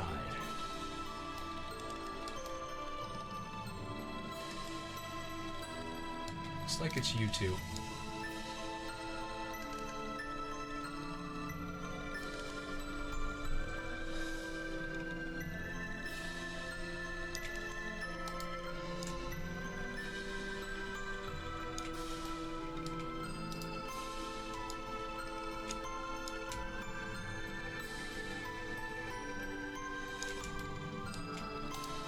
I need to see that actual snap.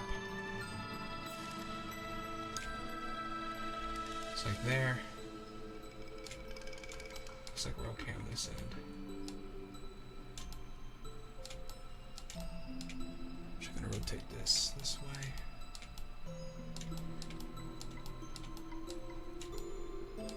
So let's see what we got here on this end. Looks like this end's fine.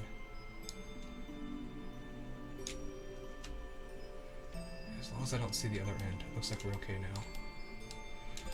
Let's go ahead and bring you back together. Alright.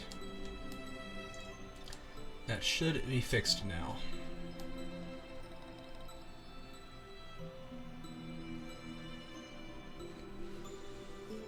Okay. Let us see. Alright. So back in object mode we'll go here.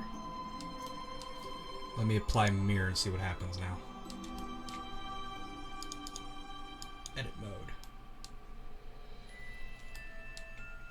So do I still have these two? Yes, I do.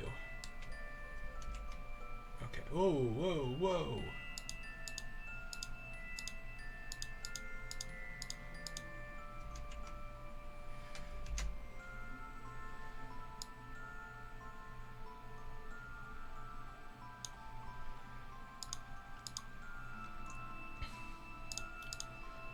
Let's see what happens this time now.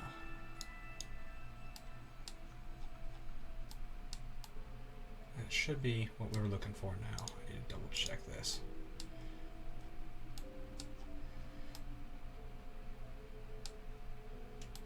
Looks like we have fixed it though. There we go. Yep. If it's doing this, that's what I'm looking for. Alright, that's good.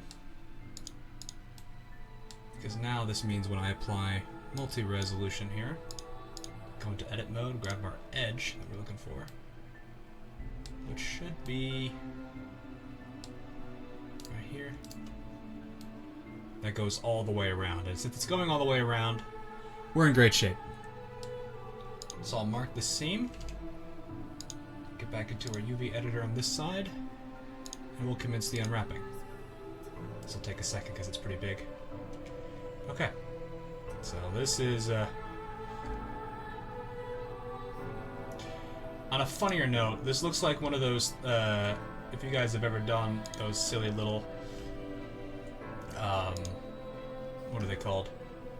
Like little quizzes where it's like, what do you see? Actually, oh, hang on, I got this backwards, hang on. Alright guys, two faces or a vase? The answer is yes.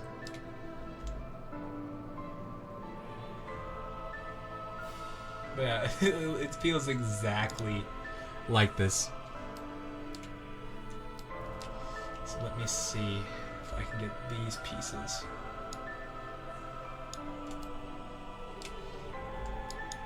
So what I'm doing again is just separating them so it's a clean look on the UV map.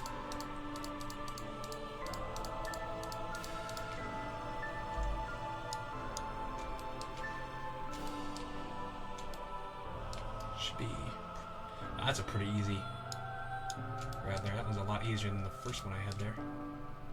This one as well.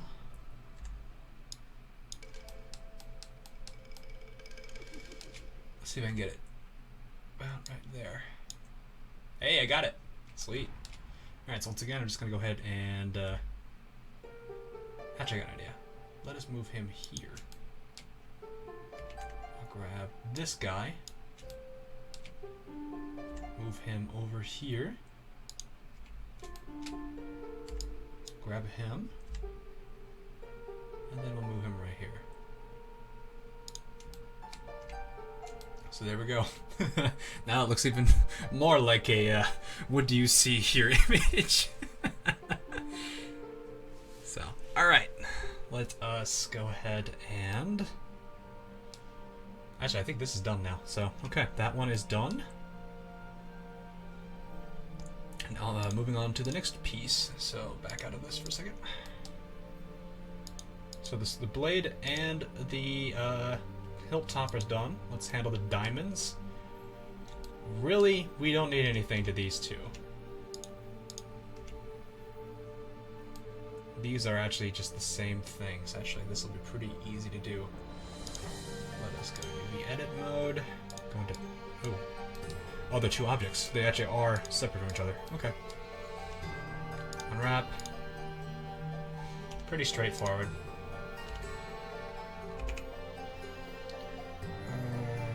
Rotate.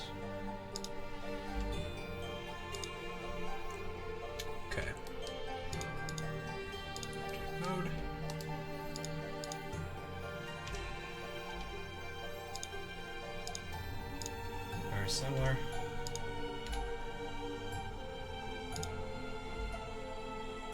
There we go. Alrighty, so those two are now done. That was pretty easy. So, the more complicated the model, the more complex the UV is going to need to be. This is not too complicated a one, thankfully. So, this one will not take very long to do whatsoever. So, this one will be a little different. And I mean, just a tad bit different here. So, what I'm going to do is, I don't want to do this one. Okay. So this will be a little weird because of the way that grips are done. I'm actually going to keep it relatively simple, except for one part. Saves a lot.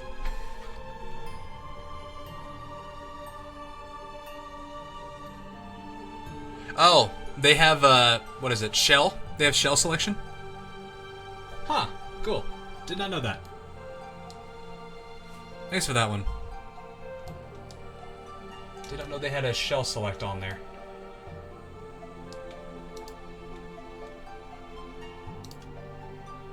So I'm actually going to make this the seam,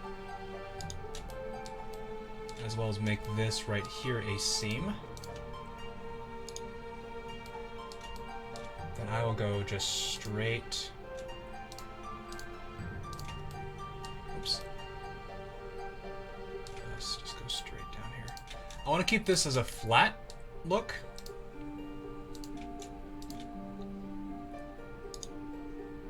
That way it should be pretty easy for me to work with here.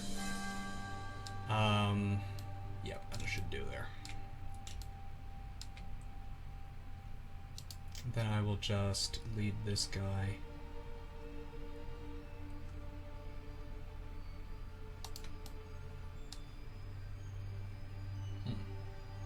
Oh, right.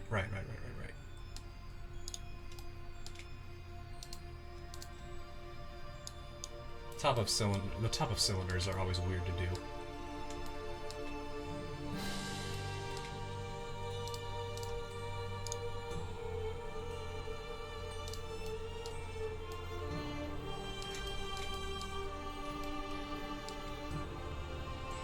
So I guess you've done a lot of modeling work then, Matius? I'm sorry if I'm butchering your name. Oh, I knew that.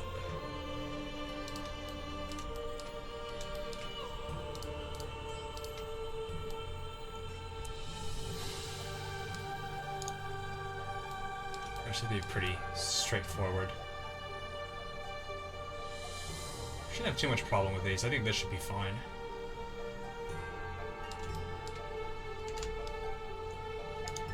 See how this looks in the when I unwrap it. Ah, yeah, I have that problem.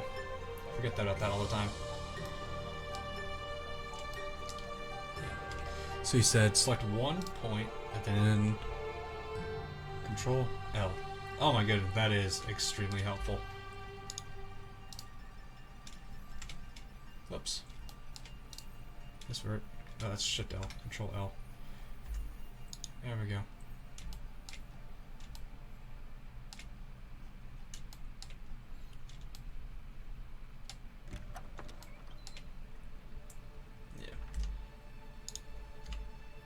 Oh, that's wrong. I hit rotate. That's not what I want. What scale? So, that... That looks kind of trippy looking. Kind of cool, though. Yeah, most of my experience actually comes through Maya. I'm a much bigger Maya user. Or at least I was trained through Maya. And kind of came to Blender late in the game. Not, I wouldn't say too late, but late enough that I find Maya is better at certain things and Blender is better at other things. For example, I think the UV, most of the UV stuff that Blender does is significantly easier than Maya. You can get lucky with Maya's automatic, but for the most part, it gets a slight bit tedious. I do like the fact of this Control L thing. That makes it extremely easy. It's basically a shell select. Oh my goodness. gonna scale you down a bit. Okay. So. Alright. So all of our UVs should be done, I believe. Don't think we have anything else left to really work about with UVs now. Believe so. So that should be all of our UVs. Yep. Okay. So now comes the fun part. I'm going to go ahead and export this selection out as a wavefront. So I'll do all the coloring elsewhere. I actually have a software I use called Substance Painter. Hopefully, if you've heard of it, it's extremely nice. So it's really worth looking into if you haven't. There's a trial you can get for about, I think you get it's like a month trial. But if you can prove you're a student, or if you are a student, then you can get a year of it. So it's really worth looking into if you haven't used one before. Let's see if I can get this coming out. Come on. Oh boy. This will take a little bit. It's a big file to write. There we go. Alright, I'm gonna go ahead and something I probably should have done a while back ago. But cool, saved it. Alright.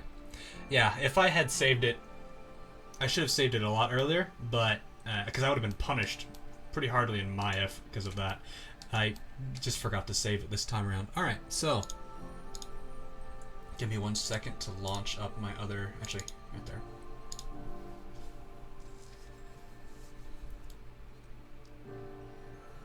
So this is where a lot of the fun takes place. Let me go ahead and switch out my source here to Substance Painter.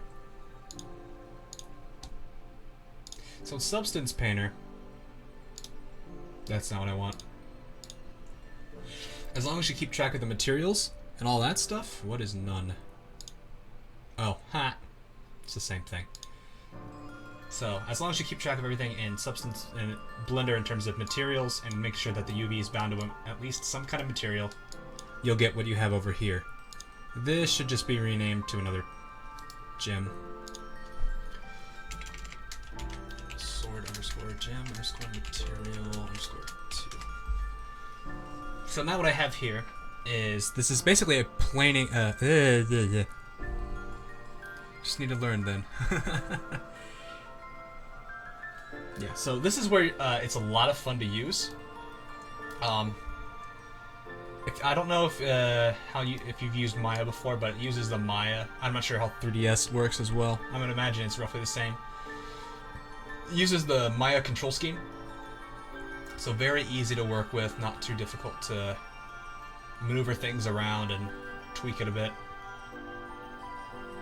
But it's pretty cool to work with. So I'm gonna go ahead and do the sword blade material here and kind of give you an idea of what it's called. So really the things that matter here are the materials and smart materials, which come in the shelf at the very bottom of Substance Painter. You're welcome to write this stuff down or do it, walk through it if you want.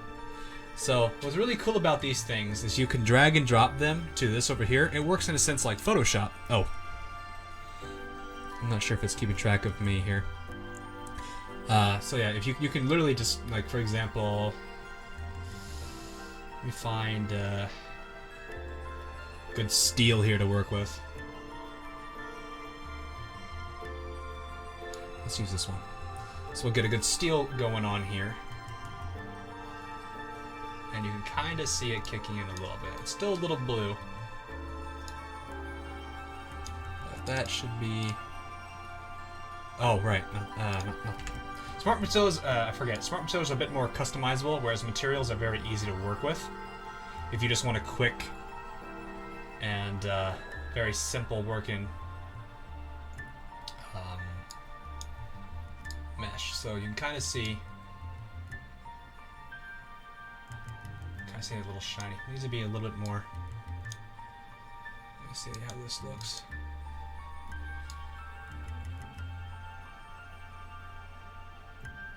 See, that looks pretty good there.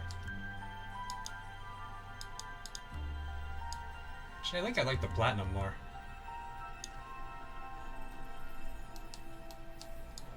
So let's see. Platinum looks pretty nice. I think I'll use the platinum.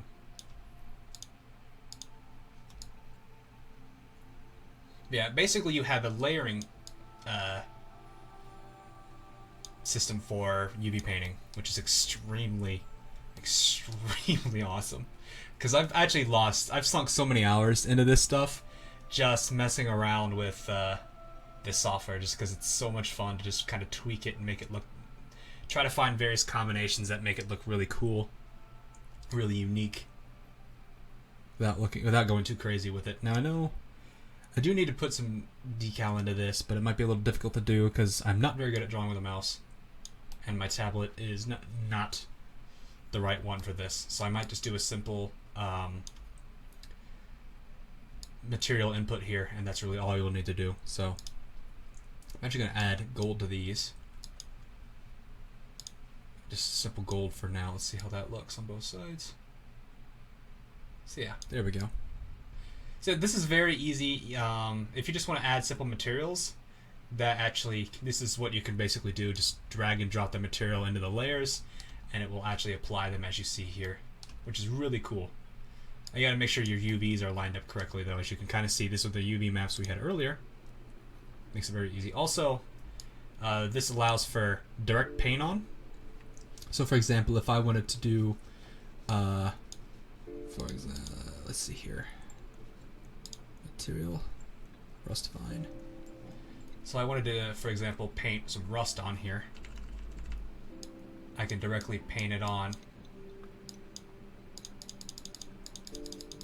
Just kind of make it look a little rusty. And as you can see, it edits it here and on both sides. So you could paint directly onto this if you wanted to, or you could paint on this side here and it'll give you a better idea of what you're looking for. So it's extremely helpful for that piece of loan. I'm actually thinking about making it look a bit more like it's been through a pretty rough day. So I'm actually gonna do this real quick. I actually don't want it that strong. If I can make it, is there a way I can?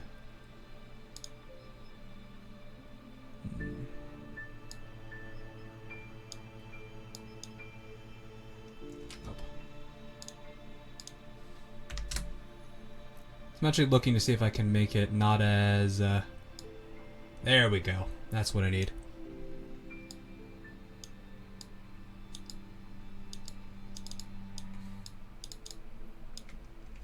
So what I'm doing is I'm going to actually add a little paint. Oh, here's something cool I forgot to mention. If you're going to paint directly on it, anything that's not with that UV vanishes, making it extremely easy to work with.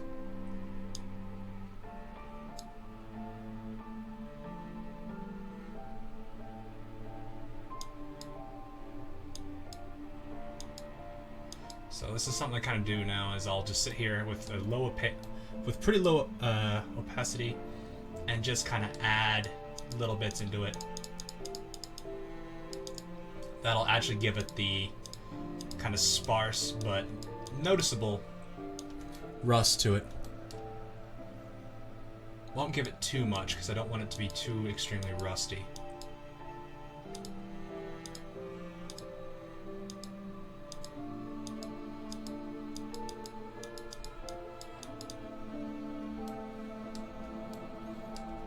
So I'm actually going to make it look pretty normal here.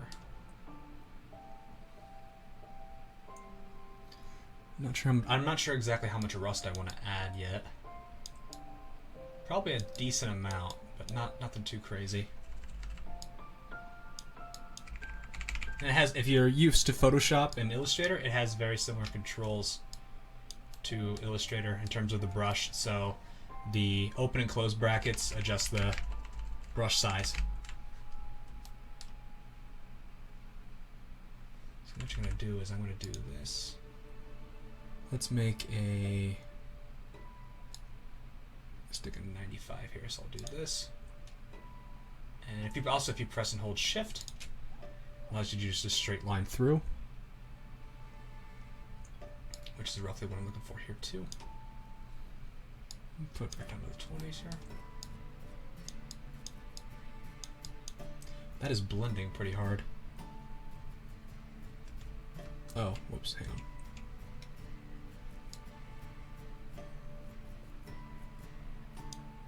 That needs to go down to the 20s.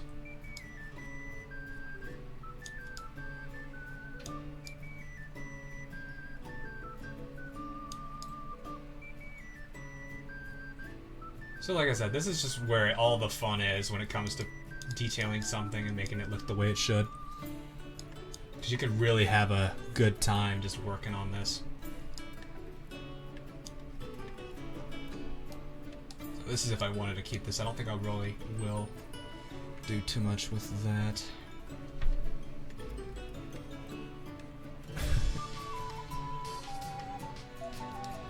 Not sure if I actually want to go ahead and do this. I'm going to go ahead and undo that pretty hard opacity stroke there.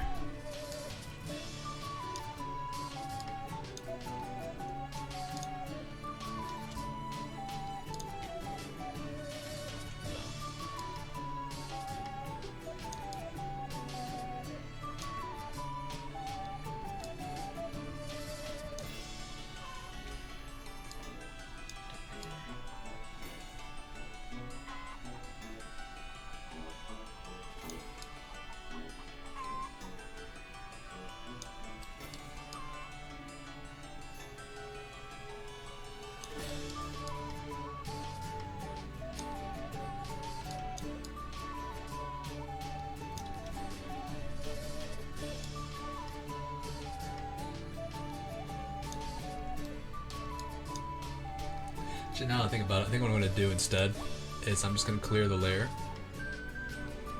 So I'm going to go ahead and hit E, or not E.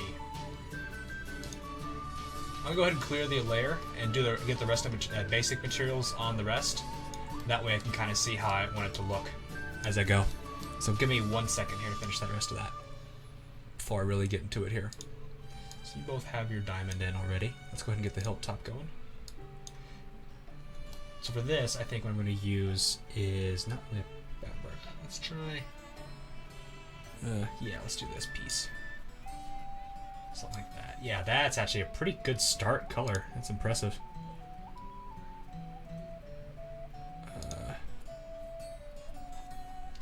It's pretty not too shiny, but it's shiny enough.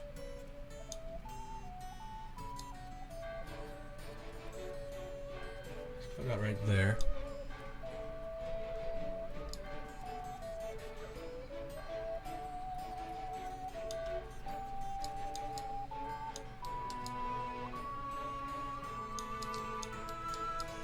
The thing I need to do with this as well is I need to copy this layer. That way on the grip, I can also add it here. And that looks the same.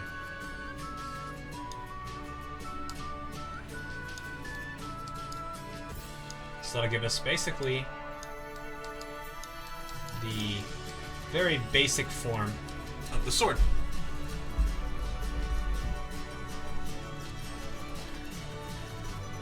Which is really neat.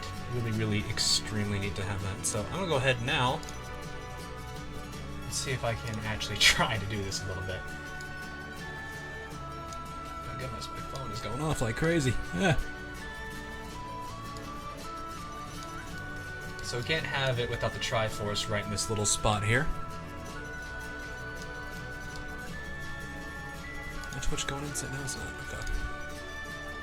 So one thing I'm going to actually try to do here is instead of using fine rust on this material node, I'm going to try to match it with the platinum. Because I want to keep roughly the same material on my brush here for the layer. So I'm just going to go ahead now and add some height to this. I'm going to go ahead and let's go pretty hard on it. Not too crazy. Whoops. Let's see what I can do here. I'm just gonna kind of rotate this. Yes, there we go. So I'm gonna put this actually about.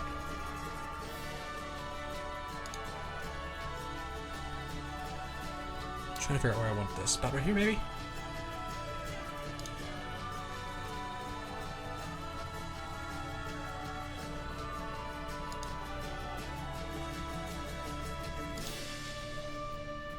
Does that seem about right, or is that a little off?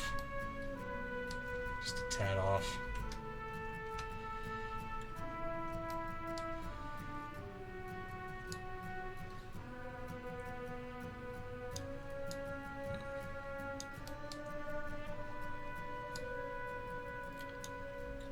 See if I can try this kind of perspective here. There we go. That looks pretty dead center.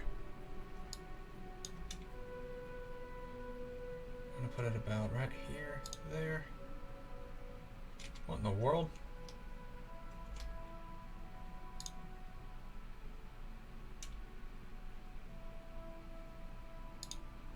Oh no, I think I see what that was trying to do.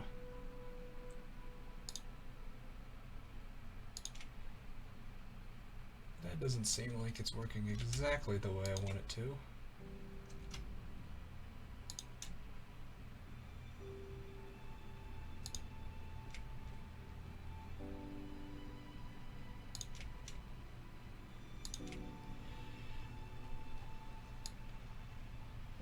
So there we go.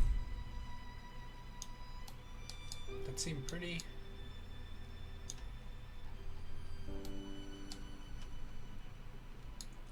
Seems about where that should be.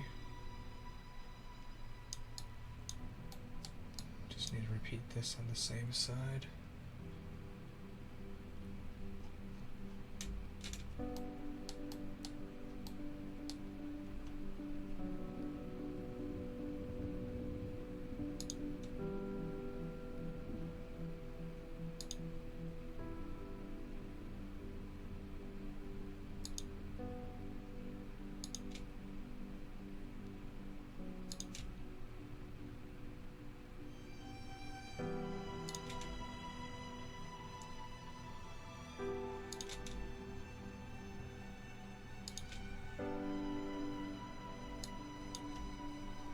Just adding a quick height map look.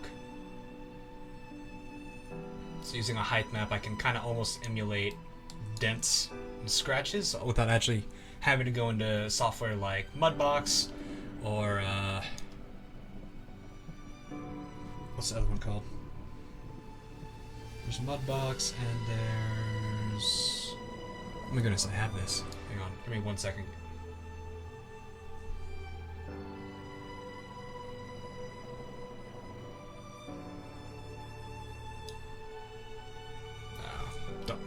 It's not coming to my head, so let me see if I've got it. Basically, I'm just gonna say, basically, it allows you to avoid having to go through like actual sculpting. Not that it's not a bad thing to do, or it's not necessarily a great thing to do, but it makes it a much quicker way to go about it.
This in too. Whoa, I think I lost my Ha! Oh, there we are. Lost my model there for a second. That was kind of funny.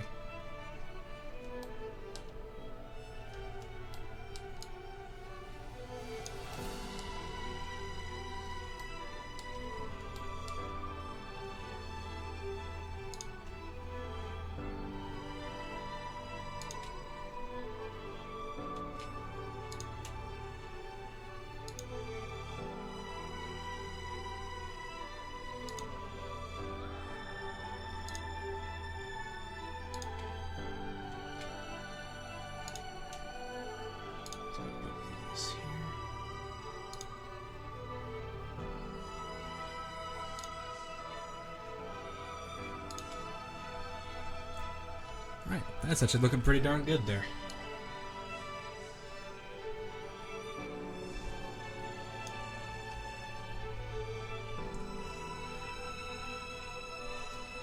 So something I'm going to do here now is I'm actually going to do this, give it a really deep height map, make the brush a tad bit smaller on this side, and I'm going to inflict like some simple cuts and scrapes.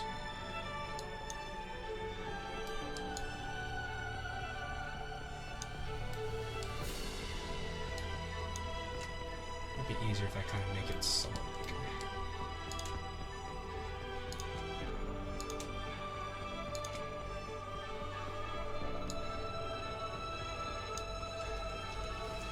Let's try this.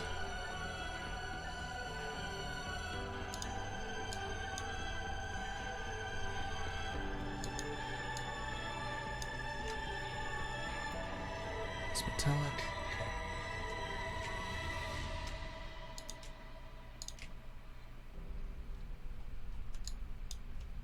I need to make that look dark somehow. Let us take our... Oh, resource. Don't have a resource attached to this.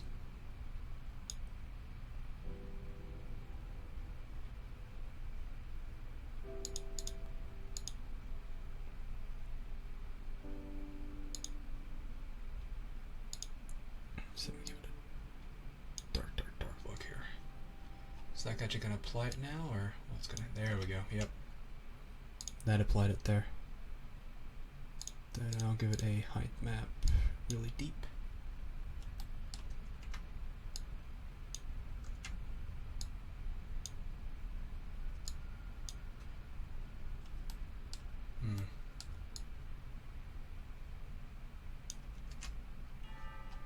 But you know what? Let's try this instead.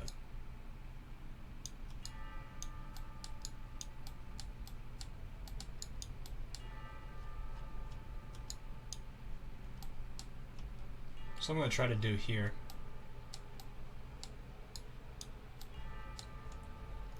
Just try to aim, but hit this part pretty hard with that same look. Problem is, I just got to figure out why I am zoomed in so weirdly.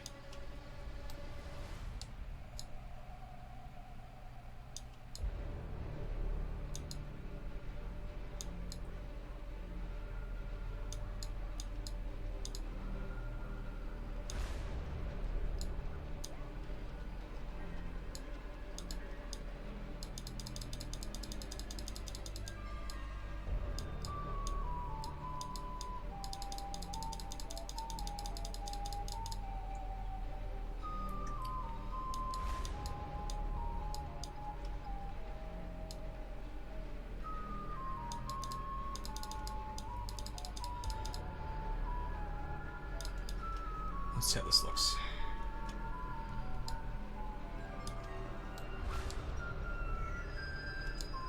Yep, there we go. That's what I'm looking for.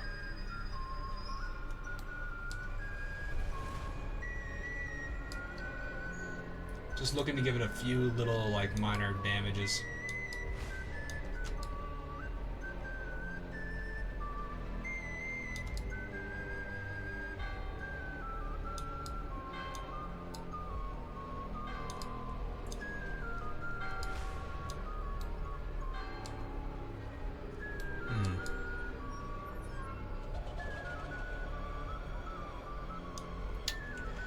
You know what? Maybe that's not a good idea. Now I think about it, I probably shouldn't do like an actual cut or dent into this outside of like basic decal like I did here. No, probably should use Mudbox for that. But I don't have Mudbox installed currently, so that's a little bit of a bust there. Let's see, what else can I really add outside of... I think I'll add a little bit of rust, not much, but just some to kind of help on that end. So I want that to dominate. Let's go ahead and put this underneath it then. So I'll give it a little bit of rust, mostly in this area and the bottom of the hilt. And then some at the very top where a lot of the sword's been hitting. So let me switch to get some rust. Of course.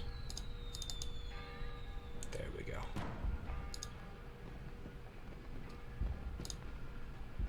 Alright, I'll put this about right there.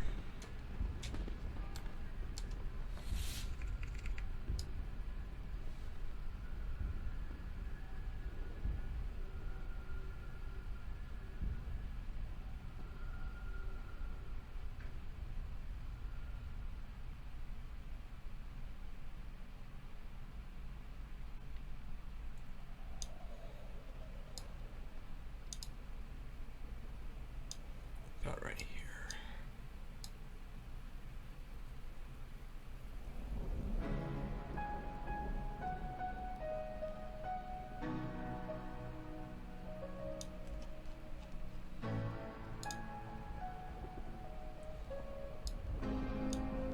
Actually, I think I might want to use coarse here a bit more. More towards coarse than I am to anything else here.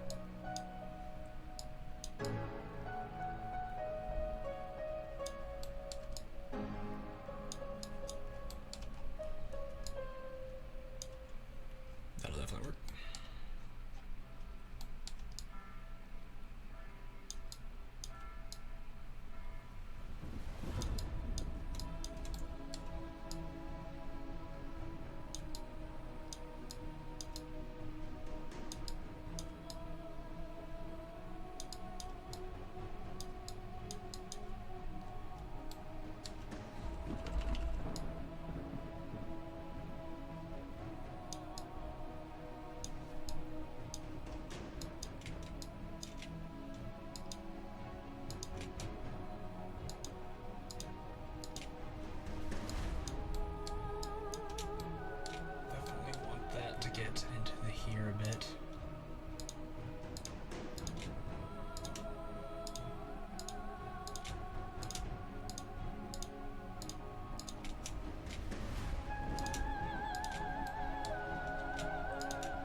So I'm just quickly adding a little bit of rust inside of the Triforce for the sake of making it look a little, get that rustic feel to it.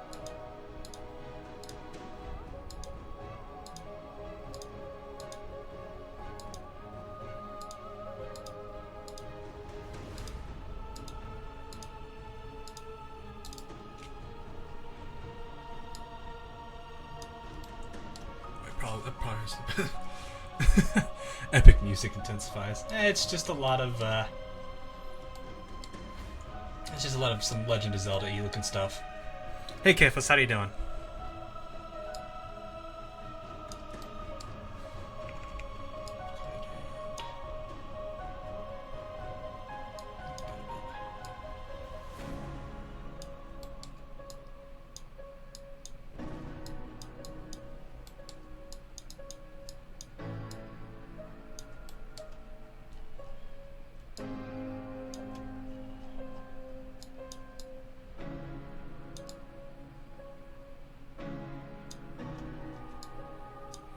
I want to make this look natural, but it's not really easy to do natural rust.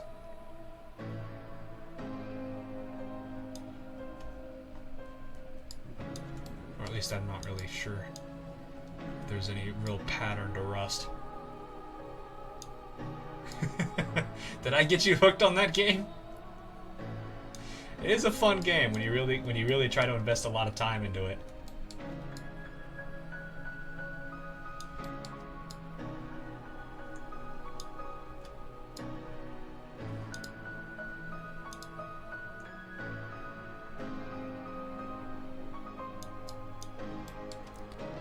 Let's see here.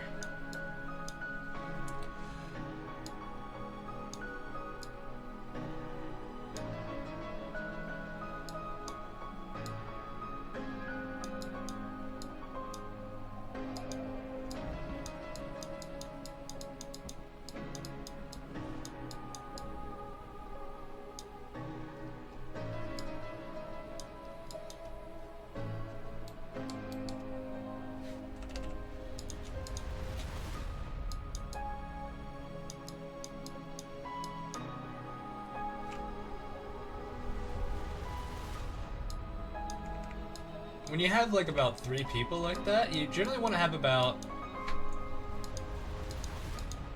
I want to say maybe a few farms, 3, 4 at the bare minimum by day 12, and then by day 20 you need to have probably about 6 to 8. That'll help. You also need to have someone dedicated to hunting. And believe it or not, killing spiders will actually get you decent food. You just gotta turn it into something like a meatball, and it'll become actually extremely useful. So.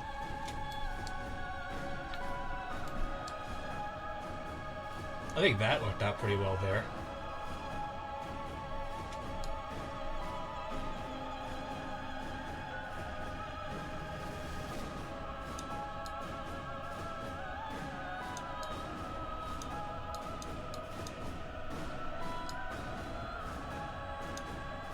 It almost looks like it's like a viral thing going on here.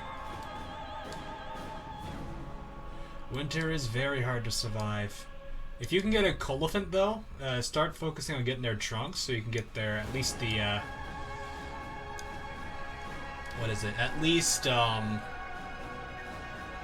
apparel that they can give you.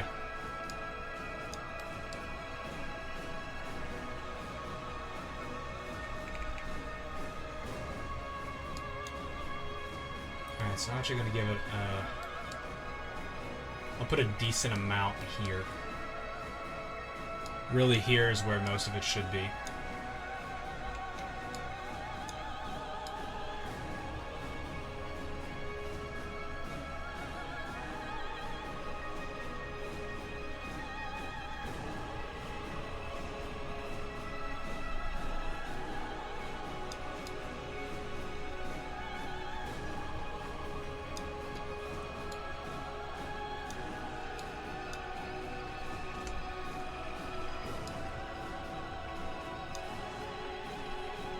Flow needs to be high, and that flow needs to be decent.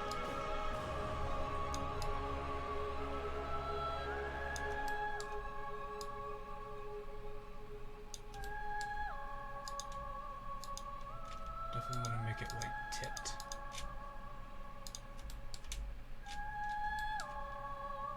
I think it's only paying attention to where I keep that cursor marked. Yeah, that's usually why you want to get the farms up very fast during the winter. That way, when winter comes, you'll be able to have enough. The yield from the farms will be able to benefit you a bit.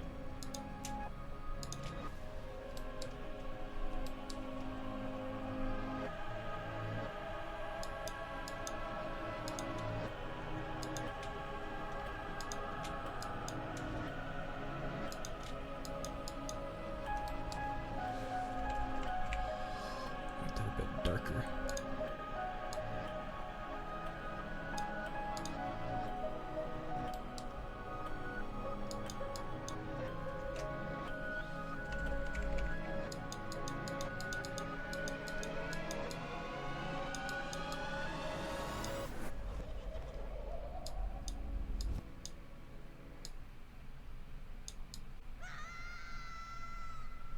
I'm not sure. I'm pretty sure this soundtrack is already looped at least 3 times by now.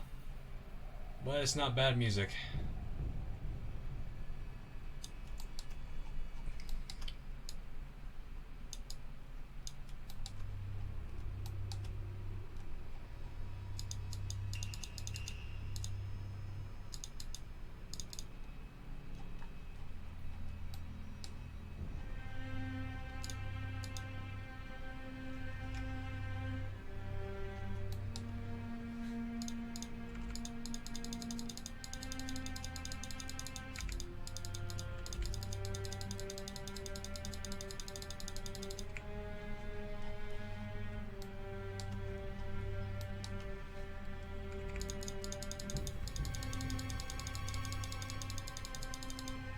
Probably hearing some furious clicking right now. Don't mind me, I'm just furiously clicking.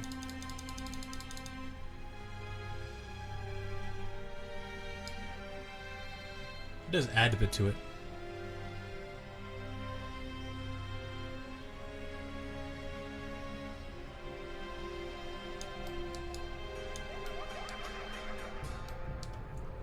do want a bit of like this color or something. Just to give it an inverse height.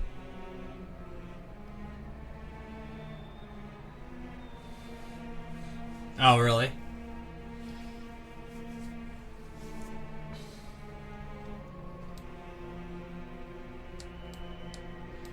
I just realized I've got the other half of this to do too.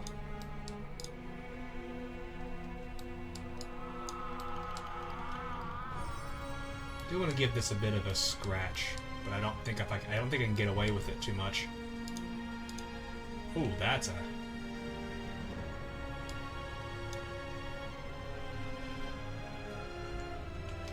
You know what? I think I know what I need to do here.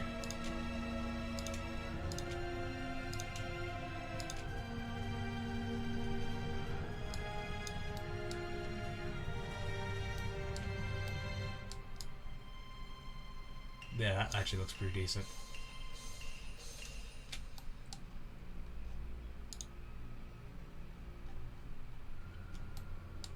Give that a decent look there. And I'll give like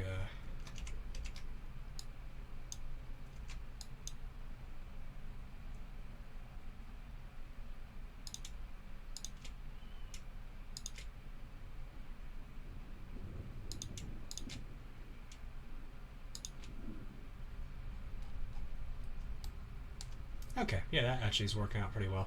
This material works out pretty well.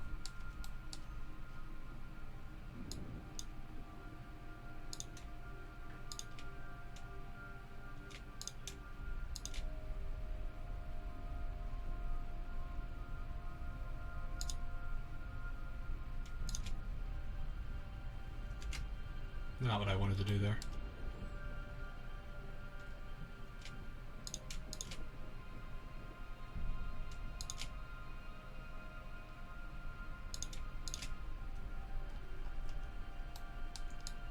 There we go. I think that's what I needed.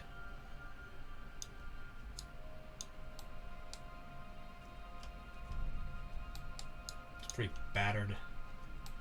Looking pretty battered and beat up now.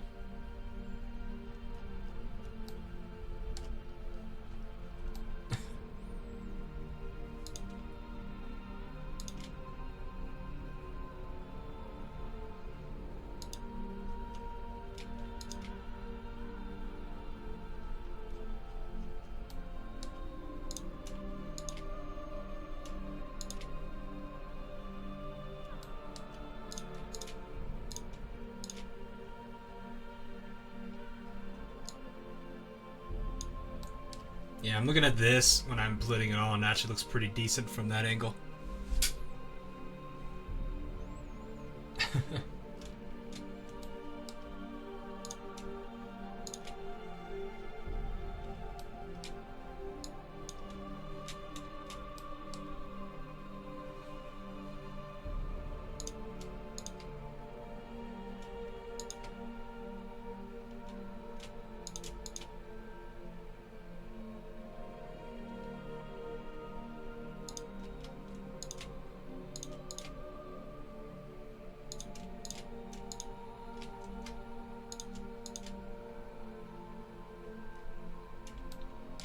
That looks pretty nice now.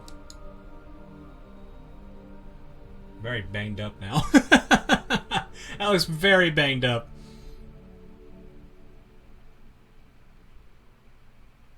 Definitely very banged up.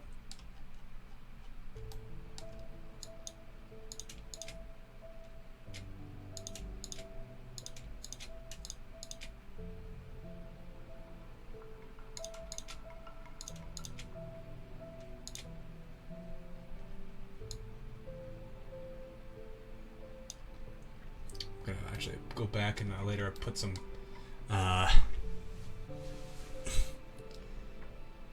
more rust underneath some of these scratches. That'll definitely be what I'm looking for, which is great.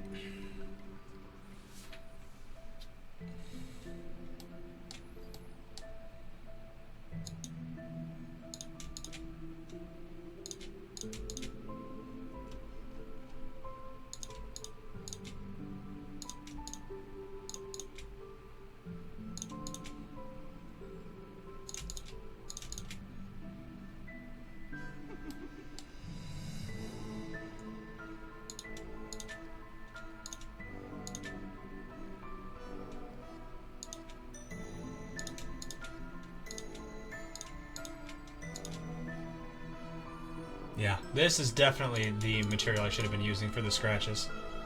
Because that's actually starting to look pretty darn good.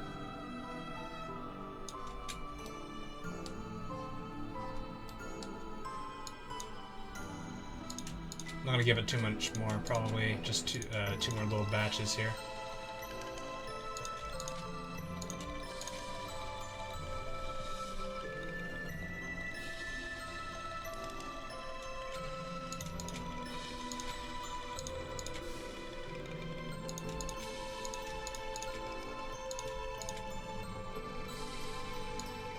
Alright, that's pretty beat up looking.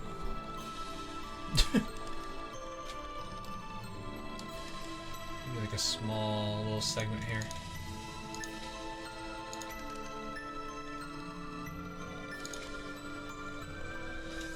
There we go. Alright, then I'm gonna go in one more layer underneath. So it's artificial. That's weird. How that color works out well. Let's see here. Alright, so we're gonna go back to just fine. I'm just gonna add a little bit of rust in certain areas.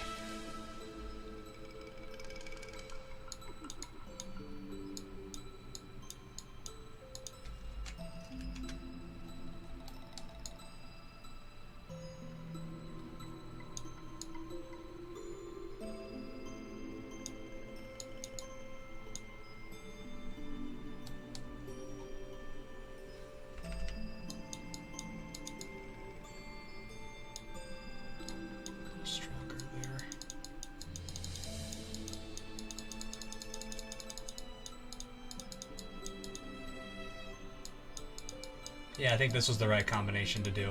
That was definitely pretty good. Because now that I'm looking at it, this is looking really good. Hey, thanks for the subscribe, man. Glad you enjoyed it. This is definitely a fun model to do, even though I'm not done with it yet, but I'm almost done. It's actually been one heck of a one to do.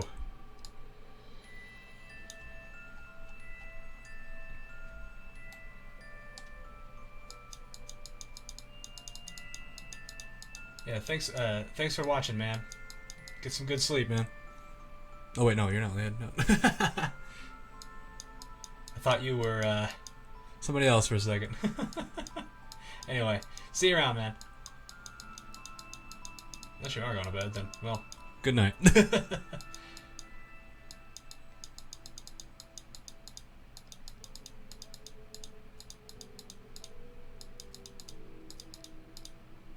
That's actually really starting to bring out those dents pretty hard now.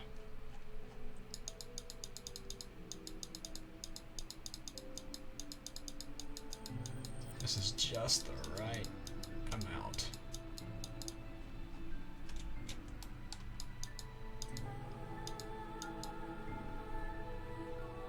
Alright, see you later, man.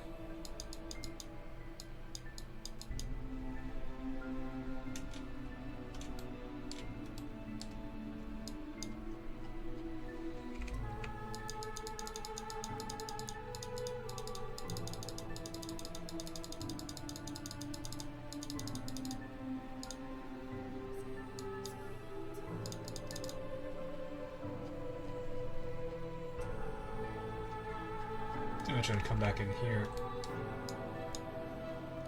on this one. Just kind of darken this. Might as well just go ahead and darken this stuff.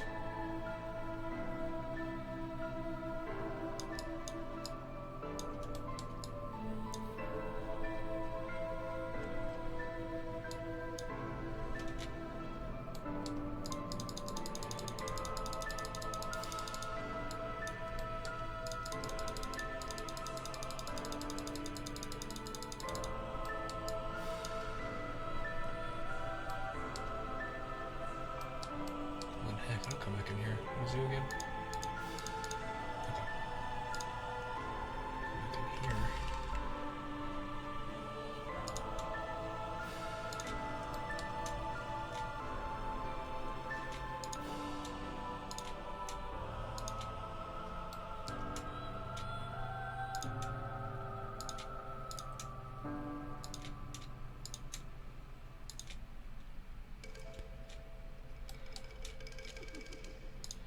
problem I have every single time with this is being able to make this look the way I want it to.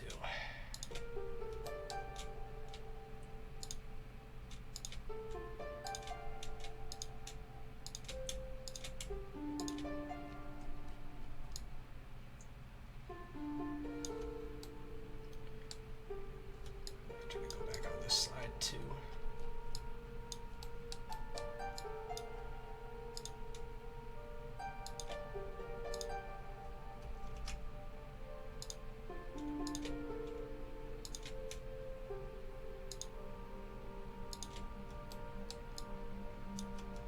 That is what I needed there, yep.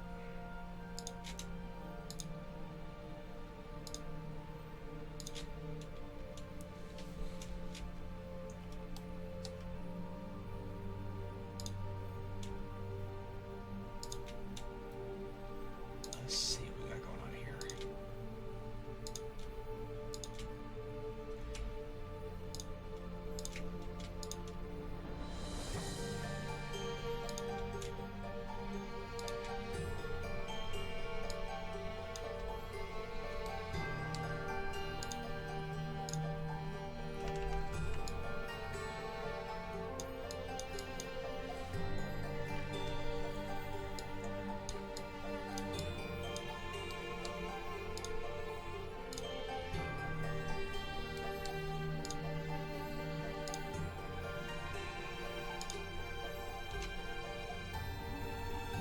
Supposed to be justified. Here we are.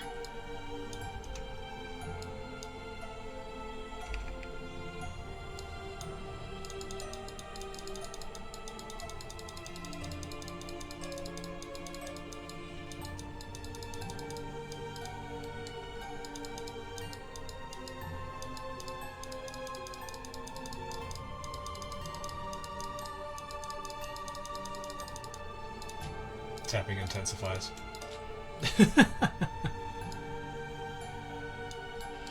That's actually really starting to come together, and I'm liking this a lot.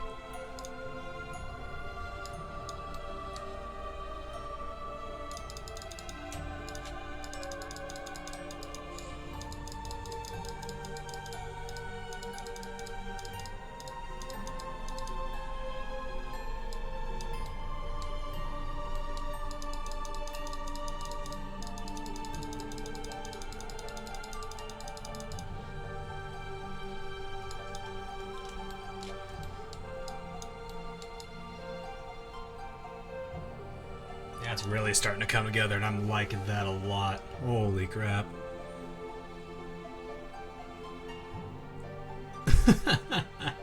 I never thought I'd be liking this one as much. I think I found the right mix that I needed, though.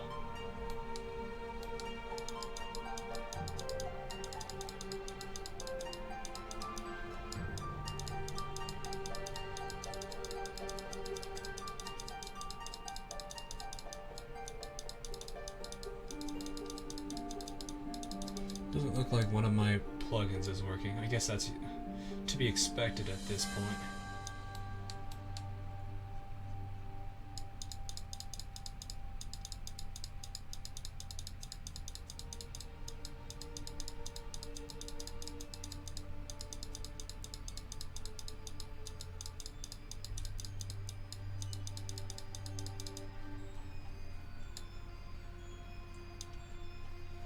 Got some pretty good damage on this now.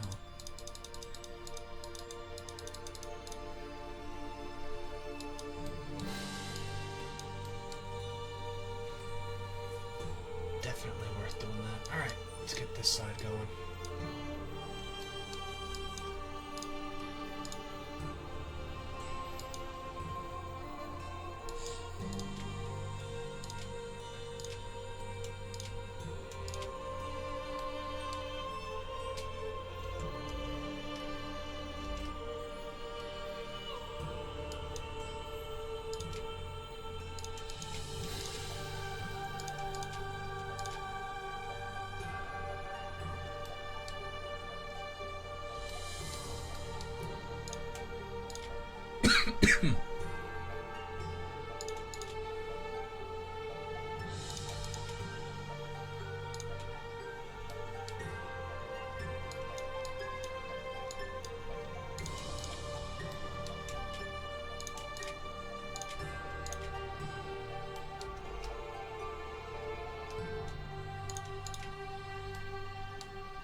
That's definitely pretty good there.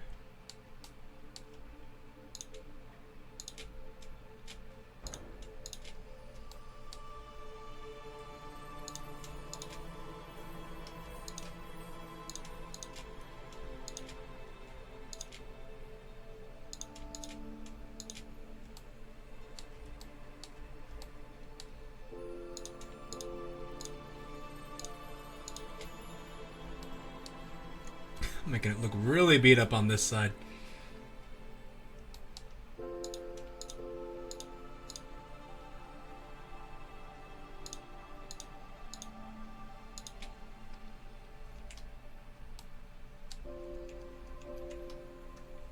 Let's go ahead and just whoa, whoa, whoa, whoa. Alright, not much more. Probably give it maybe one more at most. There we go. Alright, now we'll go back to this. And this up to about 80 there.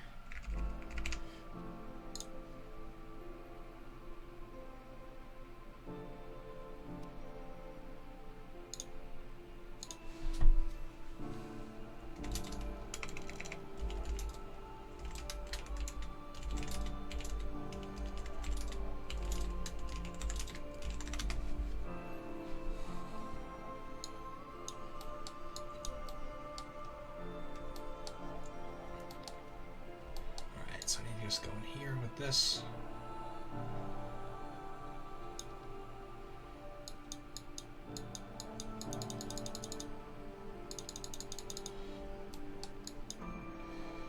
All right.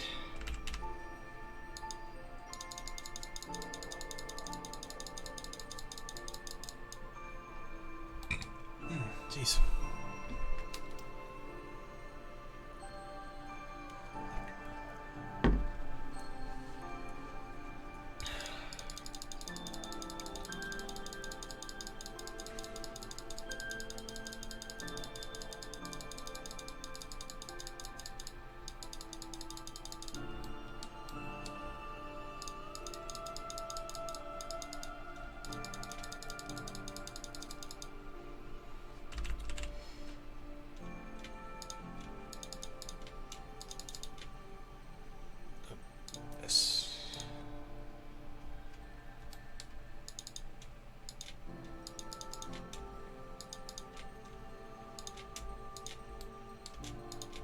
Oopsies, not that.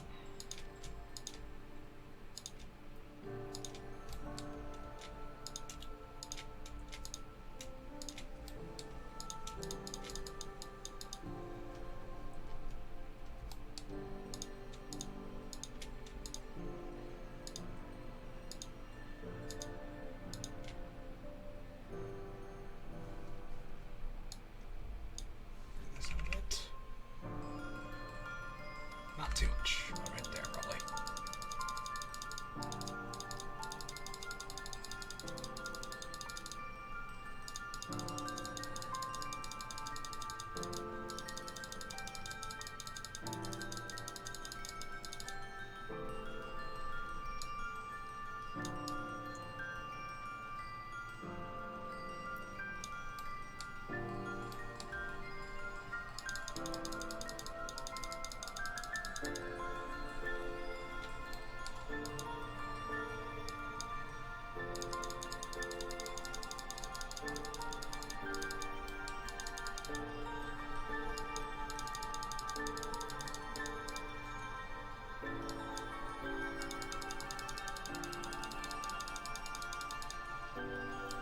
This down a bit.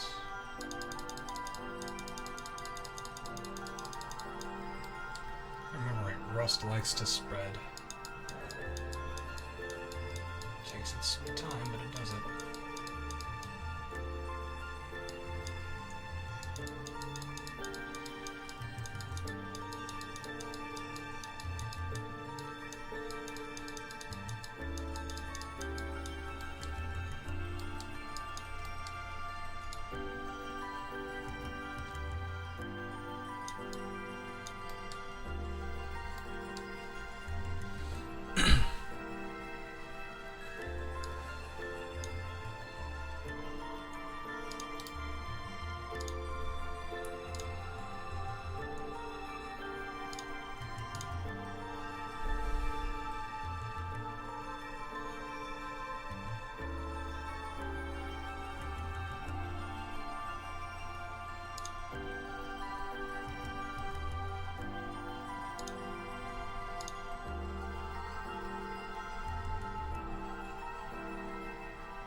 this is starting to really get away with. I actually want to make it kind of connect there, so we'll do that too. There we go. That'll definitely help that there.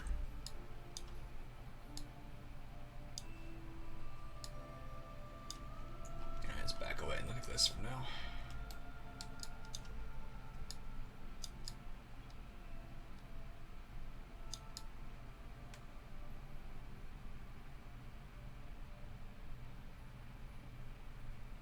Looks pretty good there.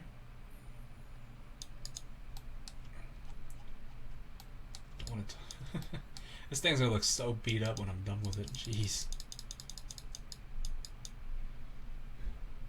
It's dangerous to go alone. Take a sword that's nearly destroyed. Guess that's how you do things nowadays.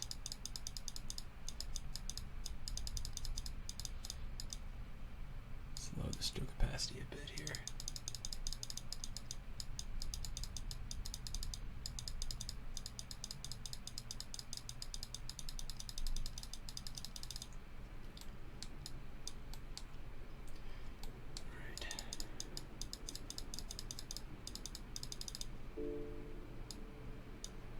Raise that a bit.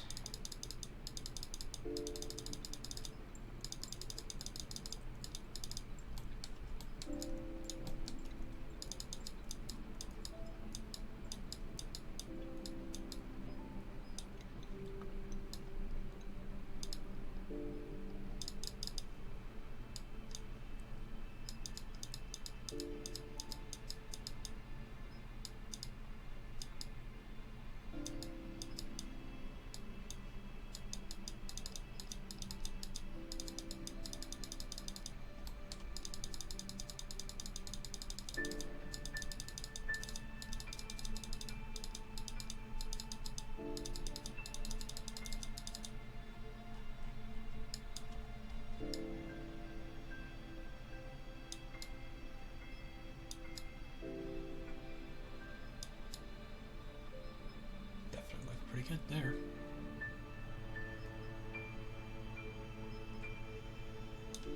Okay. Really, there's only one thing I want to add here. Only one thing I really want to add. Where's my cloth? Fabric, here we are.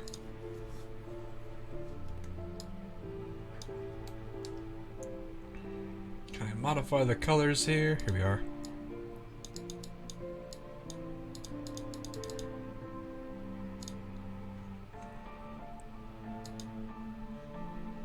There we go.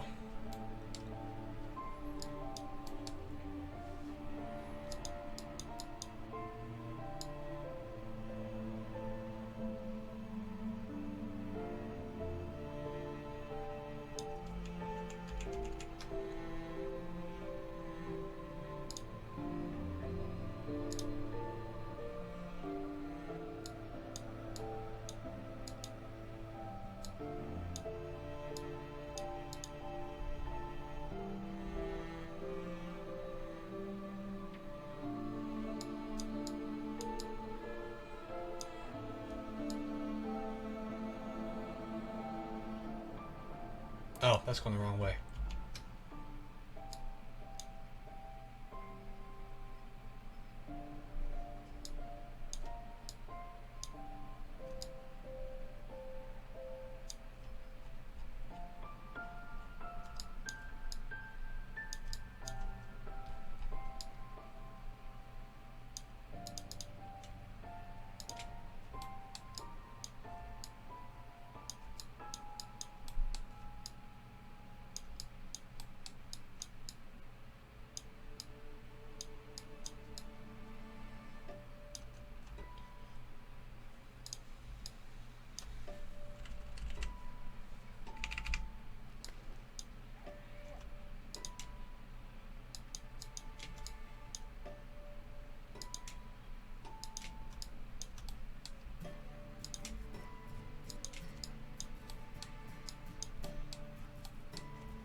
see how this looks here real quick.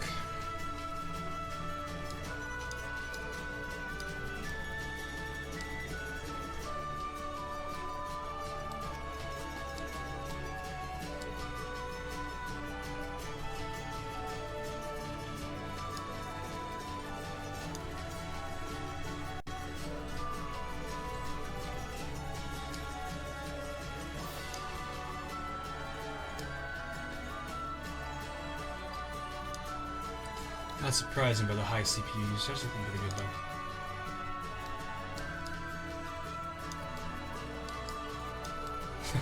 High CPU usage detected. Yeah, I wonder why. Because it's not exactly an easy thing to work with. Alrighty.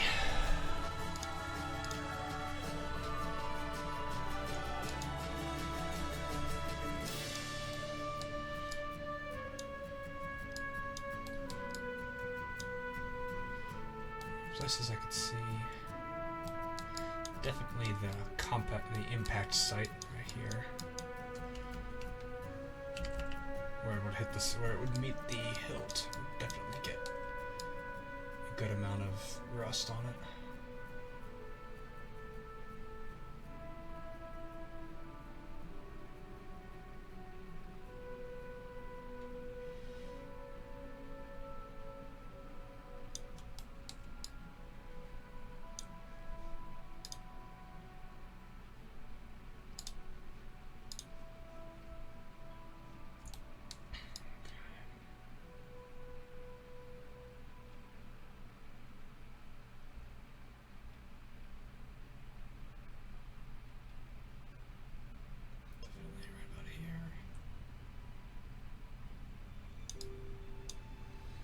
Be strong right around the top part here. I'm just going to use fine for this.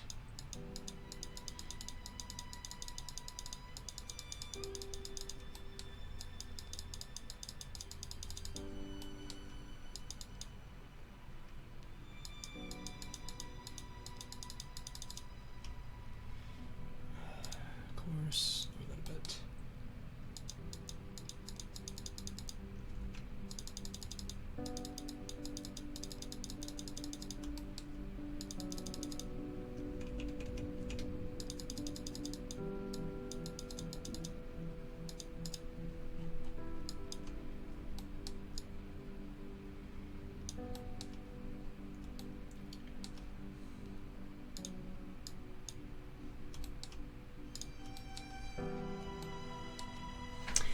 Do I want to put any like dents in this? I don't think I want to.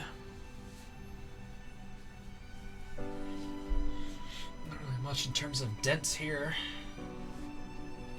There would be one, it'd be like right here. That's too big of a spot.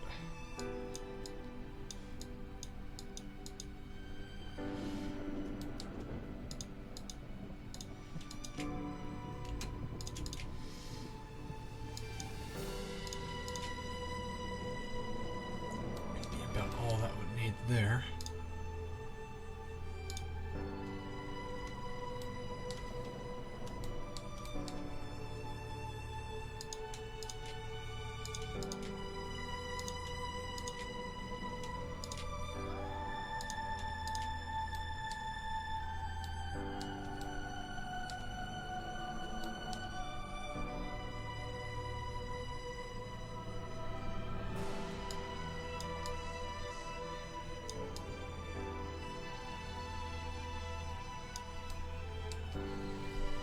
Probably do some paint fade.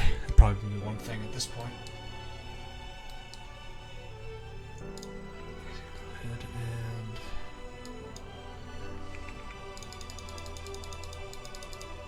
and... Oh! Pay attention to the layer there.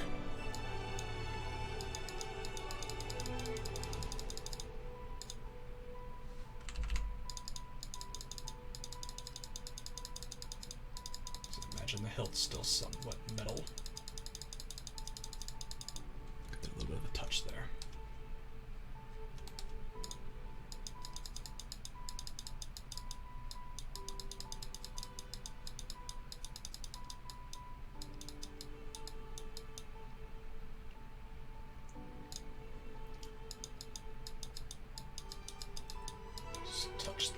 edges here.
Does that have heights on it? Should not have heights.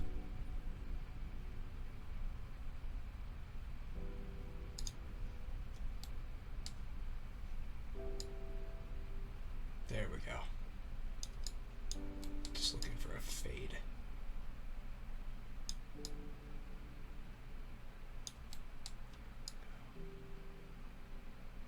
That's what I'm looking for.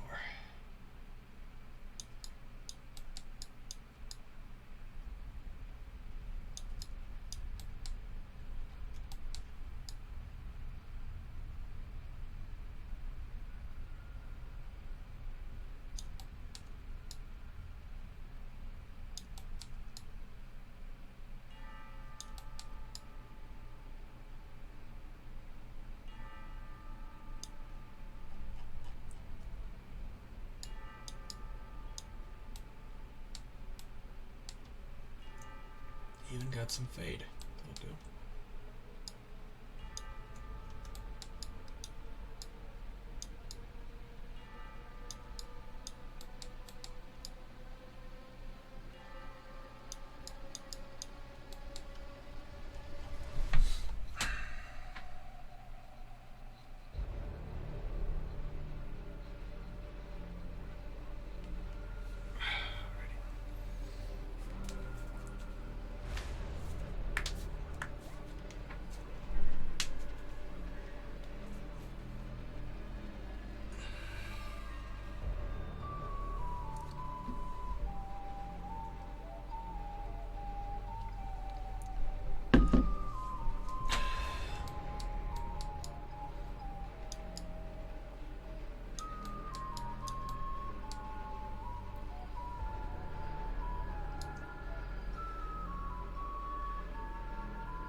tarnish it a bit.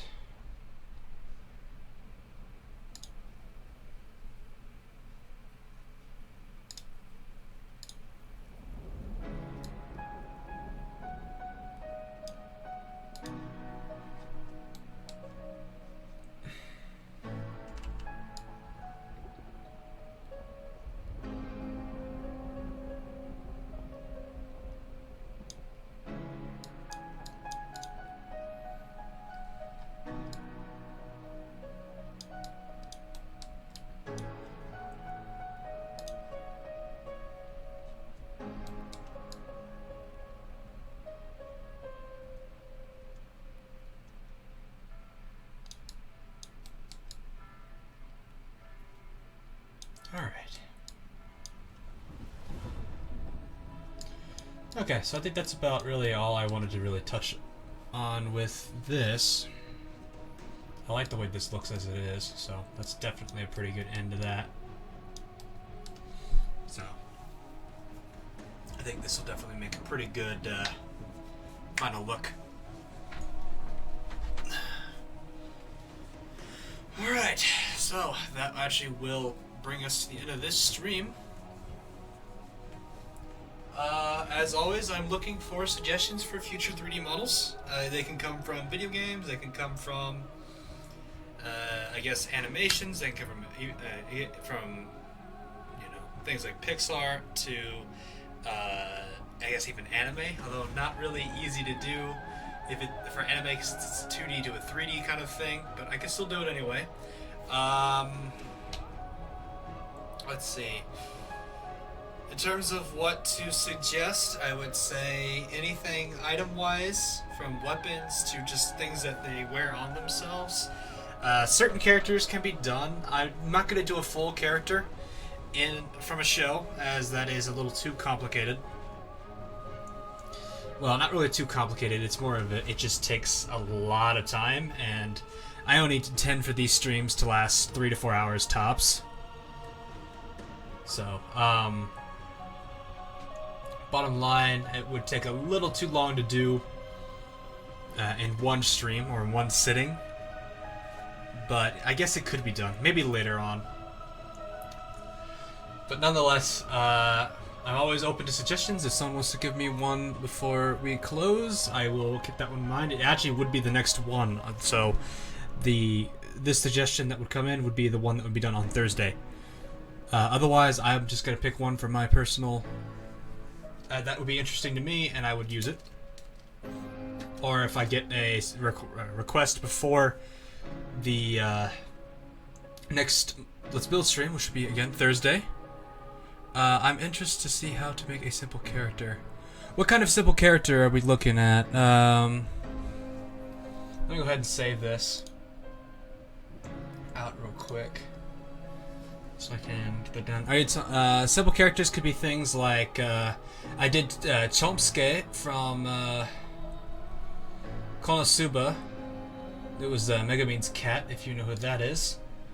I have seen Pikachu been done before, as well as Sonic, although Sonic, I haven't done enough of his kind of style to really get him down, although I could probably spend a few times trying to practice him.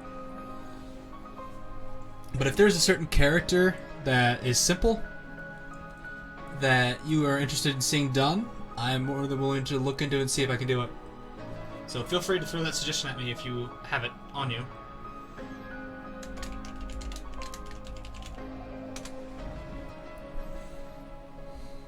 Oh, I probably should have showcased off that, shouldn't I? Give me 1 second on that. This is done. Okay, that's good. So I'll let you go ahead and switch inputs here real quick. So let me switch to this.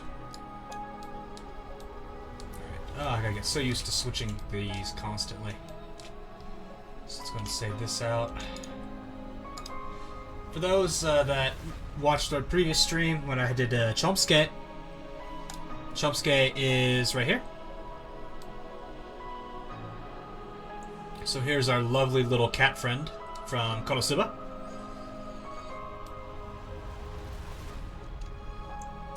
Can't really go wrong with that, huh? So yeah, a simple character like this where it's kind of cartoony, so the body as well as the head or just various features of the character are very pronounced or very what's the word? They're dramatic. They make it a little dramatic. Then those can be done, but for the most part, most of those characters can be done pretty easily. I'd say within a 2 to 4 hour stream. But if we're wanting something like the actual Megumin character, that would probably take at minimum maybe I'd say at minimum maybe half a day to even a full day in terms of hours. So that'd be like 6 to 8 streams probably, and which should just be individual parts. So, but yeah, Samay, if you have if you have a character you have in mind, whether it's from a show you've seen or from a game, feel free to pass it my way.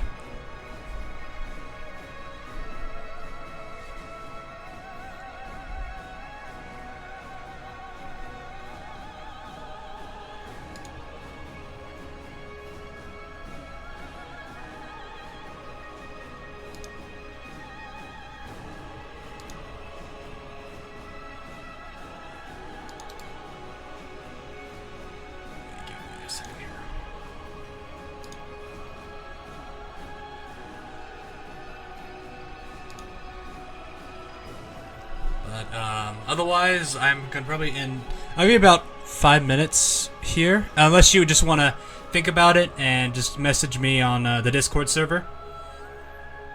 If you want to do it that way, then I will go ahead and end the stream here. But otherwise, I can wait like a few minutes if you're looking for one. So just let me know what you want to do there.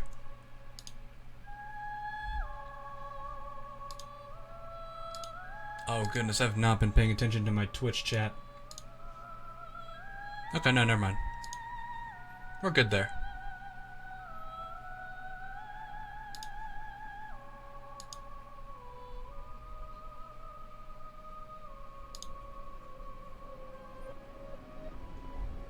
Okay. Yeah, take your time on it and think it out if you want. As you can see, one like Chomsky has been done, so it's not like if you want to go some with the character roughly around this one, you're more than welcome to. But otherwise, just yeah, I'll give you some time to think it over. Whether or not it's Thursday is up to you. But yeah, just when you have it, let me know, and I will do it for you. And I'll show you how I can do it. Not necessarily the right way, but it's worth giving it a shot. So.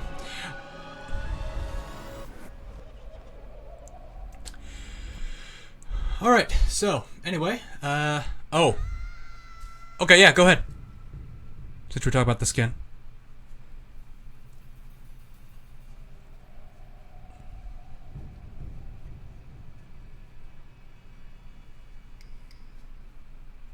Okay, cool. That's great. I actually was wanting to add some few things to it. I'll probably adjust the... You know, add in the actual font for the options and all the stuff in the main menu. But something I thought you might like to see is what I've got planned for the replacement for the like play skip. Now that you had that, because you had the Reimu dance one. This is the one I've got for the play skip planned out. You can kind of see that right here.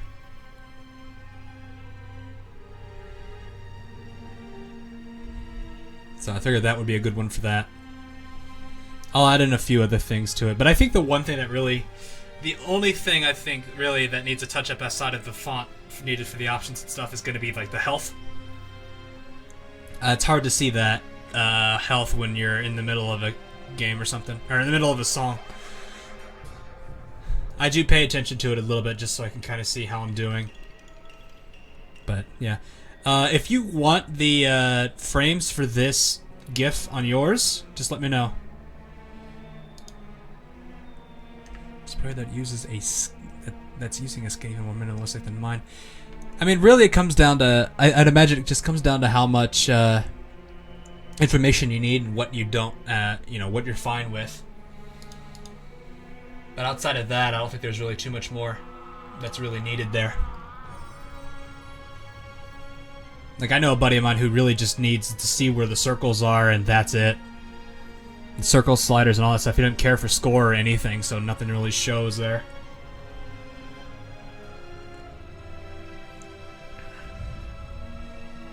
So, I mean, yeah, I get you. I do like your skin a lot, though, the one that you've been working on, so... I'm gonna probably add a few things to it, as I've mentioned, so... but yeah, thanks for showing that to me. I'm kind of glad, because the one I had is a little... I've been using it for too long. And so I was in need of a new one. So... Alright, anyway, I'm going to end the stream here, guys. I hope you enjoyed what I was working on. Anyway, I do plan to stream tomorrow around 7 o'clock. That'll probably be a game stream. I'm not sure what game it will be yet. It could just be more OS. Could not be. Who knows? But nonetheless, there will be a stream tomorrow at 7 o'clock p.m. EST. Or I think that's 5 UDT. Yeah, the time zones are a little weird there. For